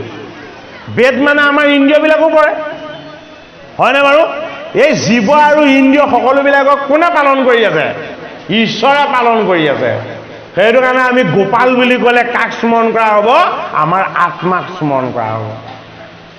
এই দেহটো দুখময়, এই দেহটো যন্ত্ৰণাময়, এই দেহটোক যিমান দিয়ে সিমানে তাক নাটে, এয়া তাৰ স্বভাৱ, হয়নে বাৰু? এইটো কাৰণে এই দেহৰ আনন্দ ক্ষণস্থায়ী, এই দেহাটোক ধাৰণ কৰা আনন্দ কিন্তু চিৰস্থায়ী। এই দেহক ধাৰণ কৰা আত্মাৰূপী ঈশ্বৰৰ যিটো আনন্দ, এই আনন্দ মূৰ্তিটোৰ নাম কি? কৃষ্ণ। অৰ্জুনে ভগৱান কৃষ্ণক প্ৰশ্ন কৰিছিলে যে তুমি মোক নাৰায়ণ নামৰ মহিমা ক'লা, তোমাৰ অনন্ত নামৰ মহিমা ক'লা, তোমাৰ প্ৰভু নামৰ মহিমা ক'লা, তোমাৰ ঈশ্বৰ নামৰ মহিমা ক'লা, কিন্তু তুমি যে মোক কৃষ্ণ নামৰ মহিমা নক'লা। এতিয়া বাজনা আমাক কৃষ্ণ নামৰ মহিমাৰ কথাই সুধিছে। মোৰো এটা খেলিমেলি হয়, দশাৱতাৰত কৃষ্ণৰ নামটো কিয় উল্লেখ নহয়? নহয়, শেষত তেওঁৱেই, অন্তিমত তেওঁৱেই, গোটেইকেইটা তেওঁৰে তত্ত্ব। সেইটো কাৰণে আকৃতি ধৰিছা কৃষ্ণ বুলি ক'লে। দশ অৱতাৰো আকৌ তত্ত্বৰূপে, মৎস্য ৰূপেৰে মায়া আমাৰ এই দেহাটো, কুৰ্ম ৰূপেৰে আত্মসংগম ঈশ্বৰৰ তত্ত্ব, গম পাইছেনে? মনৰ সংশয় ছেদন কৰা শক্তি ৰূপেৰে পৰশুৰাম, সেইটো কাৰণে হাতত কুঠাৰ, হয়নে? এই জীৱক উদ্ধাৰ কৰা শক্তি ঈশ্বৰৰ আত্মাৰ পৰমাত্মাৰ, সেইটো কাৰণে বৰাহ। ঐ শ্ৰীৰূপী দেহ আত্মাৰূপী ৰাম, ঈশ্বৰ সাক্ষাৎ কৰিবলৈ আহিছে, সেইটো কাৰণে শ্ৰীৰাম, হয়নে? এই হৃদয়ৰ কৰ্ষণ হ'ব লাগিব মনৰ, আৰু ঈশ্বৰৰ উপাসনা হ'ব লাগিব, সেইটো কাৰণে শংকৰখন। বোলে কি? ঐ আত্মাৰ বল আৰু বীৰ্য, সেয়া বলৰাম। নাম তত্ত্ব কৰি ঈশ্বৰৰ তত্ত্ব কৰিহে প্ৰকাশ কৰা হৈছে। সেইখিনি কথা ক'বলৈ হ'লে বহুত সময় লাগিব। আমি অকণমান কৃষ্ণ নামৰ কথাই আজি অকণমান ক'বলৈ যত্ন কৰোঁ। কৃষ্ণৰ জন্ম ক'ত? কৃষ্ণৰ জন্ম ক'ত হৈছিলে? একেবাৰে উৎপত্তিটোৰ পৰা যাব লাগিব। ঐ কৃষ্ণৰ জন্ম হৈছিলে কংসৰ কাৰাগাৰত। জগতৰ ঈশ্বৰজনে কাৰাগাৰটো কিয় বাছি ল'লে? ভাল ঠাই এখন নাপালে নেকি তেওঁ বিচাৰি? তাকেতো তেওঁ কিয় কাৰাগাৰটো চিলেক্ট কৰি ল'লে? হয়নে বাৰু? যে আধ্যাত্মিকটো চাব লাগিব। এতিয়া আমি এই তত্ত্বৰ ফালে যাওঁ অকণমান, কৃষ্ণ তত্ত্বৰ ফালে। বাপজনে প্ৰশ্নটো সুধিছে যেতিয়া, তাৰমানে অকণমান উপৰুৱাকৈ কৈ থ'লে আমাৰো অপৰাধ হ'ব। তাৰ ৰহস্য ভেদ কৰি ক'ব লাগিব যে আমাক ঈশ্বৰে দুটা বস্তু প্ৰত্যক্ষভাৱে দি পঠিয়াইছে। এটা হ'ল বৃত্তি, এটা হ'ল ভক্তি। বৃত্তিটো আমাৰ ঈশ্বৰমুখী হ'ব লাগিব, শুদ্ধ হ'ব লাগিব। বৃত্তিটো অলৰচৰ হ'ব লাগিব, বৃত্তিটো ধৰ্মশীল হ'ব লাগিব, আৰু বৃত্তিটো ধৈৰ্যশীল হ'ব লাগিব। এইটো কাৰণে এনে ধৈৰ্যশীল সৎ বৃত্তিৰ নাম হ'ল বসুদেৱ। সৎ, ধৈৰ্যশীল আৰু সাত্বিক বৃত্তিটোৰ নাম হ'ল বসুদেৱ। দয়া, ক্ষমা, প্ৰেম, কৰুণা আৰু ভক্তি, এই পাঁচটা গুণক একেলগে কোৱা হয় দৈৱগী। শুদ্ধ সাত্বিক বৃত্তি হ'ল বসুদেৱ। দয়া, ক্ষমা, প্ৰেম, কৰুণা আৰু ভক্তি, এই পাঁচটা বৃত্তি হ'ল দৈৱগী। এইকেইটাৰ বন্ধনটোক কোৱা হয় বিবাহ। কোনে কৰায়? কংসই কৰায়। কংস কি? এই ৰজগুণী দেহটো, এই ৰজগুণী দেহাটো কংস মামা। এইটো কাৰণে দেহক কি লাগে? দেহক মৃত্যু নালাগে, দেহক সদায় জীয়াই থাকিবলৈ লাগে। আত্মাক কি লাগে? আত্মাক ঈশ্বৰ বস্তু লাগে। এইটো কাৰণে বসুদেৱ আৰু দৈৱকীৰ বিবাহৰূপী বন্ধন। ক্ষুদ্ৰ সাত্বিক বৃত্তি আৰু দয়া, ক্ষমা, প্ৰেম, কৰুণা আৰু ভক্তি, এইবিলাক বস্তুৰ যদি কেনেবাকৈ বন্ধন হয়, দেহ মিছা জড়, জীৱ ঈশ্বৰৰ অংশ, সত্য হ'ল কৃষ্ণ, সত্য হ'ল আত্মা। বোলে কি ঐ আমি 7 দিন জীয়াই থাকো, তুমি 8 দিন জীয়াই থাকা। আমি কেইদিন জীয়াই থাকো? আমি 7 দিন জীয়াই থাকো। কৃষ্ণ কেইদিন জীয়াই থাকে? কৃষ্ণ 8 দিন জীয়াই থাকে। 8 নম্বৰ দিনটো কি আকৌ? এই ব্ৰহ্মাণ্ড বাচি থাকে 7 দিনলৈকে। এই ব্ৰহ্মাণ্ডৰ সমস্ত তত্ত্ব জগতৰ হৰিয়ে এদিন বিনাশ কৰি গোটেই জীৱ আৰু প্ৰকৃতিক তেওঁ উদৰত প্ৰতিষ্ঠা কৰি তেওঁ অনন্ত শয়নত হিৰণ্য গৰ্ভৰ ৰূপত তেওঁ আনন্দৰে থাকে। সেইটো তেওঁৰ 8 নম্বৰ দিন। এইটো কাৰণে আকাশবাণী হৈ গ'ল, হেৰৌ কংস, তই যাক বিবাহ কৰি দিলি তাৰ 8ম পুত্ৰৰ হাতত মৃত্যু হ'ব। অষ্টদল পদ্মত আত্মাৰূপী কৃষ্ণৰ স্থান, হয়নে? অষ্ট প্ৰকৃতিৰ তত্ত্ব ঈশ্বৰ কৃষ্ণৰ নিৰ্বাহ, হয়নে? জ্ঞান বিজ্ঞান তদং ৰহস্য গুৰুদেৱ নাম ভকতে চাৰি মুঠ 8টা তত্ত্ব, ঈশ্বৰমুখী তত্ত্বৰ আমি যেতিয়ালৈকে সন্ধান নেপাম কৃষ্ণ বস্তুৰ দুৱাৰ খোল নেখাব। এইটো কাৰণে আমাৰ দেহ তত্ত্বত 10খন দুৱাৰ আছে, 7খন জপনা আছে আৰু 3জন ৰকীয়া আছে। এই 7খন জপনা আৰু 3জন ৰকীয়াৰে সৈতে এই দেহেই হ'ল কংসৰ কাৰাগাৰ। এই দেহৰূপী কংসৰ কাৰাগাৰত অজ্ঞান আৰু অবিদ্যাৰ ঢাকনিবিলাকেৰে সৈতে আমি কৃষ্ণ বস্তুৰ প্ৰতিষ্ঠা কৰা বসুদেৱ ৰূপী বৃত্তি আৰু দৈৱকী ৰূপী ভক্তি মাতাক আমি হাতত ভৰিত মায়াৰ শিকলি লগাই আমি বন্দী কৰি থৈছোঁ। এই কৃষ্ণস্বৰূপ ঈশ্বৰ তত্ত্বৰ যদি আমাৰ প্ৰকাশ হ'বলৈ হয় ৰজগুণটো ভোগ বিলাস আৰু আনন্দৰ বস্তু, তমগুণটো কুট জেদ আৰু অহংকাৰৰ বস্তু, এইবিলাকক আমি প্ৰশ্ৰয় দিব নালাগিব। আমি এই জগতৰ মংগলৰ কাৰণে আহিছোঁ, জগতৰ হিতৰ কাৰণে আহিছোঁ, সকলোৰে কুশল মংগল আৰু কল্যাণৰ কাৰণে ঈশ্বৰে আমাক আনিছে। এই অনুভৱ আমি কৰিব পাৰিব লাগিব। ৰজগুণতম গুণময় বিত্ৰী কেৱল